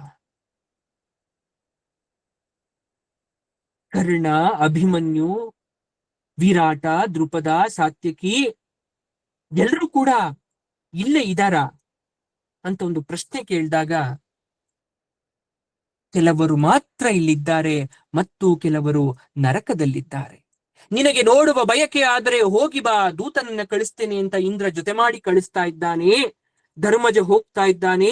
ಹೋಗ್ಬೇಕಾದ್ರೆ ಕೇವಲ ಅಮಂಗಳಕರವಾದ ಘಟನೆ, ಕಪ್ಪನೆಯ ಬೆಕ್ಕು, ಹಿಂಸಾಚಾರ, ಕೂಗಾಟ, ದುರ್ಗಂಧ, ಹೆಣಗಳು, ಕತ್ತಲೆ, ಸತ್ತವರ ಎಲುಬು, ಮಾಂಸ, ತಲೆಗೂದಲು, ರಕ್ತದ ಕೆಸರು, ನೊಣ, ಸೊಳ್ಳೆಗಳು, ಕ್ರಿಮಿಕೀಟಗಳು ಎತ್ತಲು ಹರಡಿ ದುರ್ಗಮವಾದ ದಾರಿ, ನರಕದ ದಾರಿ. ಮುಂದೆ ಪ್ರೇತಗಳು ಚೀರ್ತಾ ಇದೆ. ಅತೃಪ್ತ ಆತ್ಮಗಳು ಕಾಲ್ಗೆ ಸಿಗ್ತಾ ಇದ್ದಾವೆ. ನರಕದಲ್ಲಿ ನಾನಾ ವಿಭಾಗಗಳಿದೆ. ಆಸೀಪತ್ರವನ, ಕುಂಭೀಪಾಕ, ರೌರವ, ಕೂಟಶಾಲ್ಮಲಿ, ಇನ್ನು ಹಲವಾರು ಪ್ರಕಾರದ ನರಕಗಳು.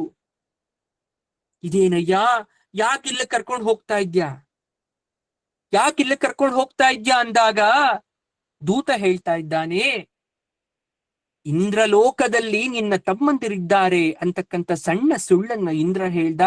ನಿನ್ನ ತಮ್ಮಂದಿರು ಕೂಡ ಇಲ್ಲಿದ್ದಾರಪ್ಪ. ಇದೇನಿದು, ಅಂತಹ ಉತ್ತಮ ಗುಣವುಳ್ಳವರು ಇಲ್ಲಿದ್ದಾರ? ಹಾಗಾದ್ರೆ ಕೌರವರು ಸ್ವರ್ಗದಲ್ಲಿದ್ದಾರೆ. ಬಹಳ ಬೇಸರ ಆಗೋಯ್ತು. ಅವರು ಮಾಡ್ತಂತಹ ಪಾಪ ಕೆಲಸವೇನು, ನನ್ನವ್ರು ಮಾಡಿರ್ತಕ್ಕಂಥ ಪುಣ್ಯ ಕೆಲಸವೇನು? ಯಾವ ಕಾರಣಕ್ಕೋಸ್ಕರ ಅವರಿಗೆ ನರಕ ಪ್ರಾಪ್ತಿ, ಕೌರವರಿಗೆ ಸ್ವರ್ಗ ಪ್ರಾಪ್ತಿ? ಆದ್ರೆ ಇಂದ್ರದೇವನ ಆಜ್ಞೆಯಾಗಿತ್ತು ನೋಡಿ ಬರಬೇಕು ಅಂತ. ಆದ್ರೆ ಧರ್ಮಜನಿಗೆ ಅಲ್ಲಿ ನಿಲ್ಲದಾಗದಷ್ಟು ದುರ್ಗಂಧ, ದುಃಖ, ಶೋಕಗಳು. ಅವನಿಗೆ ಒಂದು ಕ್ಷಣ ಮೂರ್ಛೆ ಬಂದು ಬೀಳುವಂತಾಗ್ತಾ ಇದೆ ನರಕದ ದೃಶ್ಯ. ತಮ್ಮಂದಿರನ್ನು ಕಾಣದ ನಿರಾಸೆ ಕೂಡ. ಅಷ್ಟರಲ್ಲಿ ಧ್ವನಿಗಳು ಕೇಳಿಸ್ತಾ ಇದೆ. ಯಾರ ಧ್ವನಿ? ಅಯ್ಯ ಧರ್ಮಾತ್ಮನೇ, ಹೋಗಬೇಡ. ನಿನ್ನ ಮೈ ಸುಗಂಧ ಇಲ್ಲಿ ನಮ್ಮ ಯಾತನೆಯನ್ನ ಕಡಿಮೆಯಾಗಿಸ್ತಾ ಇದೆ. ನೀನು ನಮ್ಮ ಮುಂದೆ ಹೋಗ್ತಾ ಇದ್ರೆ ಒಂದ್ ರೀತಿಯಾದಂತ ಹಿತಾನುಭವ ಆಗ್ತಾ ಇದೆ. ಇಲ್ಲೇ ನಿಲ್ಲು ಅಂತಕ್ಕಂಥ ಧ್ವನಿ ಕೇಳಿಸ್ತಾ ಇದೆ. ಆಹಾ, ನಿನ್ನನ್ನ ಕಂಡು ನಮ್ಗೆ ಸಂತೋಷ ಆಯ್ತು. ನಮ್ಮ ದೇಹದ ನೋವುಗಳೆಲ್ಲ ಮಾಯ ಆಗ್ತಾ ಇದೆ. ಧರ್ಮಜ, ಇಲ್ಲೇ ನಿಲ್ಲು. ನೀನಿನ್ನು ಇಲ್ಲೇ ಇದ್ರೆ ನಮ್ಗೆ ಉಪಕಾರ ಆಗತ್ತೆ. ಹೃದಯವೇ ಕಿತ್ತು ಬಂದಂತಾಗ್ತಾ ಯುಧಿಷ್ಠಿರನಿಗೆ. ಆಗ ಮತ್ತೊಂದು ಧ್ವನಿ ಕೇಳಿಸುತ್ತೆ. ಯಾರದು?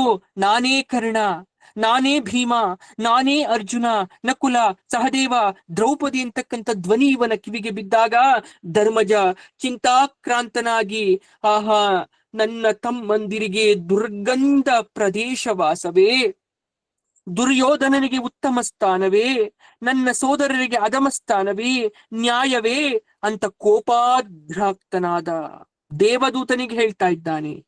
ನನ್ನ ಸೋದರರಿಗೆ ನರಕವಾಸವಾದರೆ ನಾನು ಇಲ್ಲೇ ಇರ್ತೇನೆ, ನೀವು ಹೋಗ್ಬಿಡಿ. ದೂತರು ಹೊರಟು ಹೋದ್ರು. ಯುಧಿಷ್ಠಿರನಿಗೆ ಅದು ಕನಸೋ ನನಸೋ ತಿಳಿತಾ ಇಲ್ಲ. ಆಗ ಯಮಧರ್ಮ, ಇಂದ್ರಾದಿಗಳು ಅಲ್ಲಿಗೆ ಬರ್ತಾ ಇದ್ದಾರೆ. ಯುಧಿಷ್ಠಿರ ಕಂಡ ನರಕ ದೃಶ್ಯ ಮಾಯ ಆಗೋಯ್ತು. ಯಾವಾಗ ಇಂದ್ರ ಯಮಧರ್ಮರು ಬಂದ್ರೋ ಮಾಯವಾಯ್ತು.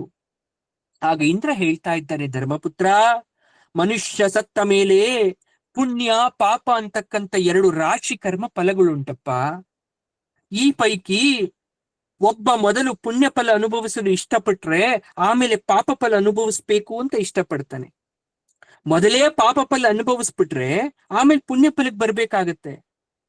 ಹಾಗಾಗಿ ಅತ್ಯಂತ ಪಾಪಿಗೆ ಮೊದಲೇ ಕಿಂಚಿತ್ ಸುಖಾನುಭವವನ್ನ ಕೊಟ್ಟು ಬಿಡ್ತೀವಿ ನಾವು.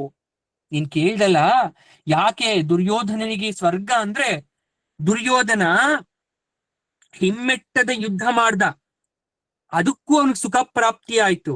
ನೀನು ಇಷ್ಟವಿಲ್ಲದೆ ಅಶ್ವತ್ಥಾಮ ಅತಃ ಅಂದೆ, ಕುಂಜರಹ ಅಂದೆ. ನೀನ್ ಹೇಳಿದ ಆ ಮಾತಿಂದ ನಿನಗೆ ನರಕದ ದರ್ಶನ ಆಯ್ತು. ನರಕದ ಅನುಭವಿಸ್ಲಿಲ್ಲ, ಆದ್ರೆ ನರಕದ ದರ್ಶನ ಆಗಬೇಕು ಅಂತ ಇತ್ತು ಆ ನಿನ್ನ ಸಣ್ಣ ತಪ್ಪಿಗೆ. ಹಾಗಾಗಿ ನಿನಗೆ ನರಕ ದರ್ಶನ ಆಯ್ತು. ಆ ದುರ್ಯೋಧನನಿಗೆ ಕೇವಲ ಕೆಲವು ನಿಮಿಷ, ಕೆಲವು ದಿನಗಳ ಕಾಲ ಮಾತ್ರ ಸ್ವರ್ಗ ಪ್ರಾಪ್ತಿ. ತದನಂತರ ಅವನು ನರಕದಲ್ಲಿ ಕಷ್ಟ ಅನುಭವಿಸ್ಬೇಕಾಗತ್ತೆ. ಹಾಗೆ ನಿನ್ನ ತಮ್ಮಂದ್ರು ಕೂಡ, ಅವರು ಕೆಲವೇ ಗಂಟೆಗಳ ಕಾಲ ಮಾತ್ರ ನರಕದಲ್ಲಿರ್ತಾರೆ, ತದನಂತರ ಸ್ವರ್ಗಕ್ಕೆ ಬರ್ತಾರೆ. ಪ್ರತಿಯೊಬ್ಬರಿಗೂ ಕೂಡ ಅವರದೇ ಆದಂತಹ ಸ್ಥಾನ ಅನ್ನೋದಿರುತ್ತೆ. ಇದೋ ದೇವಗಂಗೆ, ಇಲ್ಲಿ ಸ್ನಾನವನ್ನ ಮಾಡು. ಈ ದೇವಗಂಗೆಯಲ್ಲಿ ಸ್ನಾನ ಮಾಡಿದ ತಕ್ಷಣ ನಿನ್ನ ಮಾನುಷ ಭಾವ ಹೊರಟು ಹೋಗುತ್ತೆ. ಆಗ ಯಮಧರ್ಮ ಹೇಳ್ತಾ ಇದ್ದಾನೆ, ಮಗನೇ, ನಿನ್ನನ್ನು 3ನೆಯ ಬಾರಿ ಪರೀಕ್ಷೆ ಮಾಡದೆ ನೀನು ಗೆದ್ದೆ. ನರಕವನ್ನ ನೋಡದೆ ಸ್ವರ್ಗಾನುಭವಕ್ಕೆ ಅರ್ಥವೇ ಇಲ್ಲ. ಬಾ, ನಿನ್ನ ತಮ್ಮಂದಿರನ್ನ ನೋಡು ಅಂತ ಹೇಳಿದಾಗ ಗಂಗಾ ಸ್ನಾನ ಮಾಡ್ತೀನಿ ಯುಧಿಷ್ಠಿರನಿಗೆ. ಅಲ್ಲಿ ಬ್ರಾಹ್ಮಣ ಶರೀರದಲ್ಲಿ ಶ್ರೀಕೃಷ್ಣ ದರ್ಶನವಾಗುತ್ತೆ. ಪುಳಕಿತರಾದ್ರು. ತಮ್ಮಂದಿರು ಸ್ವಸ್ವರೂಪದಲ್ಲಿ ದೇವತೆಗಳಾಗಿರೋದನ್ನ ನೋಡ್ತಾ ಇದ್ದಾರೆ. ಎಲ್ಲರೂ ತಮ್ಮ ಮೂಲ ದೇವತೆಗಳ ರೂಪಕ್ಕೆ ಮರಳಿದ್ದಾರೆ. ಆಗ ಧರ್ಮಜ ಹೇಳ್ತಾ ಇದ್ದಾನೆ, ಪ್ರಭು ಕೃಷ್ಣ, ನಿನ್ನನ್ನ ದರ್ಶನ ಮಾಡಿದ ಆನಂದ ಈ ಸ್ವರ್ಗದ ಎಲ್ಲಾ ಸುಖಕ್ಕಿಂತಲೂ ಶ್ರೇಷ್ಠ. ಪ್ರಭು, ನನಗೆ ಈ ಸ್ವರ್ಗ ಬೇಡ. ನಿನ್ನ ಸೇವೆಯಲ್ಲಿಯೇ ಸದಾ ಇರುವ ಭಾಗ್ಯವನ್ನ ನನಗೆ ಅನುಗ್ರಹಿಸ್ತೀಯ ಅಪ್ಪ. ಕೃಷ್ಣ ಹೇಳ್ತಾ ಇದ್ದಾನೆ, ಯುಧಿಷ್ಠಿರಾ, ನಿನ್ನ ಅಪೇಕ್ಷೆಯಂತೆ ನಾನು ನಿನಗೆ ದರ್ಶನ ಕೊಟ್ಟೆ. ಇದು ಬರೀ ಭೋಗ ಕರ್ಮ ಲೋಕ, ಪುಣ್ಯ ಸಂಚಯ ಇರ್ತಕ್ಕಂಥ ಲೋಕದಲ್ಲಿ ನಾನು ಇರ್ತೀನಿ. ಹಾಗಾದ್ರೆ ಆ ಪುಣ್ಯ ಸಂಚಯ ಇರುವ ಲೋಕವನ್ನ ಸೇರೋ ಬಗೆ ಹೇಗಪ್ಪ? ಅದಕ್ಕೆ ನಾನಾ ದೇವತೆಗಳ ಉಪಾಸನೆ, ಯಾಗ, ಯಜ್ಞ, ಫಲ, ಇಷ್ಟಪೂರ್ತ ಎಲ್ಲವನ್ನ ಮಾಡಬಹುದಪ್ಪ. ಉಪನಿಷತ್ತುಗಳಲ್ಲಿ ಹೇಳಿರ್ತಕ್ಕಂಥ 32 ಉಪಾಸನೆಗಳ ದಾರಿಯಲ್ಲಿ, ಅಥವಾ ಅರ್ಜುನನಿಗೆ ನಾನು ಉಪದೇಶಿಸಿದ ಶರಣಾಗತಿಯ ಮಾರ್ಗದಲ್ಲೋ ಯಾರಾದ್ರೂ ಆಶ್ರಯಿಸಿದ್ರೆ ಅವರಿಗೆ ನನ್ನ ಲೋಕ ಪ್ರಾಪ್ತಿಯಾಗತ್ತೆ, ನನ್ನ ಕೈಂಕರ್ಯ ಸಿಗುತ್ತೆ. ಶ್ರೂಯತೆ ಕಿಲ ಗೋವಿಂದೇ ಭಕ್ತಿ ಮುದ್ವಹತಾಂ ದೃಣಾಂ ಸಂಸಾರ ನ್ಯೂನತಾ ಭೀತ ತ್ರಿದಶಾ ಪರಿಪಂದಿನ. ಅಂದ್ರೆ ಗೋವಿಂದ ಅಂತಕ್ಕಂಥ ನನ್ನಲ್ಲಿ ಭಕ್ತಿಯುಳ್ಳವರು ಈ ಸಂಸಾರ ಮಂಡಲ ಮುಗಿದ ಮೇಲೆ ನನ್ನಲ್ಲಿಗೆ ಬರ್ತಾರೆ. ಮಾಮ ಪೇತಿತ್ತು ಕೌಂತೆಯ ಪುನರ್ಜನ್ಮನ ವಿದ್ಯತೆ ಅಂತ ನಿನ್ನ ತಮ್ಮನಿಗೆ ಹೇಳಿದ್ದೆ. ಯಾರು ನನ್ನನ್ನು ಆಶ್ರಯಿಸ್ತಾರೋ ಅವ್ರಿಗೆ ಪುನರ್ಜನ್ಮ ಇಲ್ಲ. ಪ್ರಭು, ಒಂದು ದೇವತೆಯಾಗಿ ಒಂದು ಲೋಕಪಾಲ ಪದವಿಯನ್ನ ಪಡೆದು ಆ ಲೋಕವನ್ನ ಸೇರಿ ಆಳ್ವಿಕೆಯ ಭರದಲ್ಲಿ ಸಿಕ್ಕವನು ನಿನ್ನ ಬಂದು ಸೇರಕ್ಕೆ ಸಾಧ್ಯನ ಪ್ರಭು? ಅದಕ್ಕೆ ಪರಮಾತ್ಮ ಹೇಳ್ತಾನೆ, ಅವರವರ ಕರ್ಮಾನುಸಾರ ಕರ್ಮವನ್ನ ತೀರಿಸಿ ನನ್ನಲ್ಲಿಗೆ ಬಂದರೆ ಖಂಡಿತವಾಗ್ಲೂ ಕೂಡ ನಾನು ಅವರಿಗೆ ದರ್ಶನವನ್ನ ಕೊಟ್ಟು ನನ್ನಲ್ಲಿ ಅವರನ್ನ ಲೀನ ಮಾಡ್ಕೊಳ್ತೀನಿ. ತಥಾಸ್ತು ಅಂತ ಹೇಳಿ ಶ್ರೀಕೃಷ್ಣ ಅಂತರ್ಧಾನನಾಗ್ತಾ ಇದ್ದಾನೆ. ಹೀಗೆ ಪಾಂಡವರು ಎಲ್ಲರೂ ಕೂಡ ಸ್ವರ್ಗಸ್ಥರಾಗಿದ್ದಾರೆ. ಅವರನ್ನೆಲ್ಲರೂ ಕೂಡ ನಾವು ಸ್ವರ್ಗವನ್ನ ಸೇರಿಸಿದೀವಿ. ಪರಮಾತ್ಮನಾದ ಜಗದೇಕ ಪ್ರಭುವೆ ಆಗಿರ್ತಕ್ಕಂಥ ಚರಾಚರ ಜಗ ಬ್ರಹ್ಮಾಂಡ, ಅಖಿಲಾಂಡ ಕೋಟಿ ಬ್ರಹ್ಮಾಂಡ ಪಿಂಡಾಂಡಗಳಲ್ಲಿ ಪ್ರಾಣವಾಯು ರೂಪದಲ್ಲಿರುವ ಶ್ರೀಹರಿ, ನಾರಾಯಣ, ಮುರಾರಿ, ಕೇಶವ ಅಂತಕ್ಕಂಥ ಸಹಸ್ರ ನಾಮಗಳನ್ನು ಹೊಂದಿರ್ತಕ್ಕಂಥ ಸರ್ವಲೋಕ ಭಯಹಾರಿಯಾಗಿರ್ತಕ್ಕಂಥ ಪರಮಾತ್ಮನಾದ ಶ್ರೀಕೃಷ್ಣನ ಕೃಪಾ ಕಟಾಕ್ಷದಿಂದ ನಾವು ಕೂಡ ಸ್ವರ್ಗಾರೋಹಣದ ಕಥೆಯನ್ನ ಕೇಳಿ ದೇಹದಲ್ಲಿ ಪ್ರಾಣ ಇರುವಾಗಲೇ, ಆತ್ಮ ಇರುವಾಗಲೇ ಸ್ವರ್ಗಕ್ಕೆ ಹೋಗಿ ಬಂದಿದ್ದೇವೆ. ಎಲ್ಲರೂ ಹೇಳಿ, ಶ್ರೀಮದ್ ರಮಣ ಗೋವಿಂದ ಗೋವಿಂದ, ಲಕ್ಷ್ಮೀ ರಮಣ ಗೋವಿಂದ ಗೋವಿಂದ, ಗೋವಿಂದ ಅಂದೋರ್ನೆಲ್ಲ ಕಾಪಾಡು ಗೋವಿಂದ ಗೋವಿಂದ, ಪಾಂಡವರ ಪಾದಕ್ಕೆ ಗೋವಿಂದ ಗೋವಿಂದ, ಶ್ರೀಕೃಷ್ಣನ ಪಾದಕ್ಕೆ ಗೋವಿಂದ ಗೋವಿಂದ, ಶ್ರೀ ಭಗವದ್ಗೀತೆಯ ಪಾದಕ್ಕೆ ಗೋವಿಂದ ಗೋವಿಂದ. ಹರ ಹರ ಮಹಾದೇವ ಶಂಭೋ. ಎಲ್ರು ಹೇಳಿ, ಸರ್ವಂ ಶ್ರೀ ಕೃಷ್ಣಾರ್ಪಣಮಸ್ತು, ಸರ್ವಂ ಶ್ರೀ ಕೃಷ್ಣಾರ್ಪಣಮಸ್ತು, ಸರ್ವಂ ಶ್ರೀ ಕೃಷ್ಣಾರ್ಪಣಮಸ್ತು.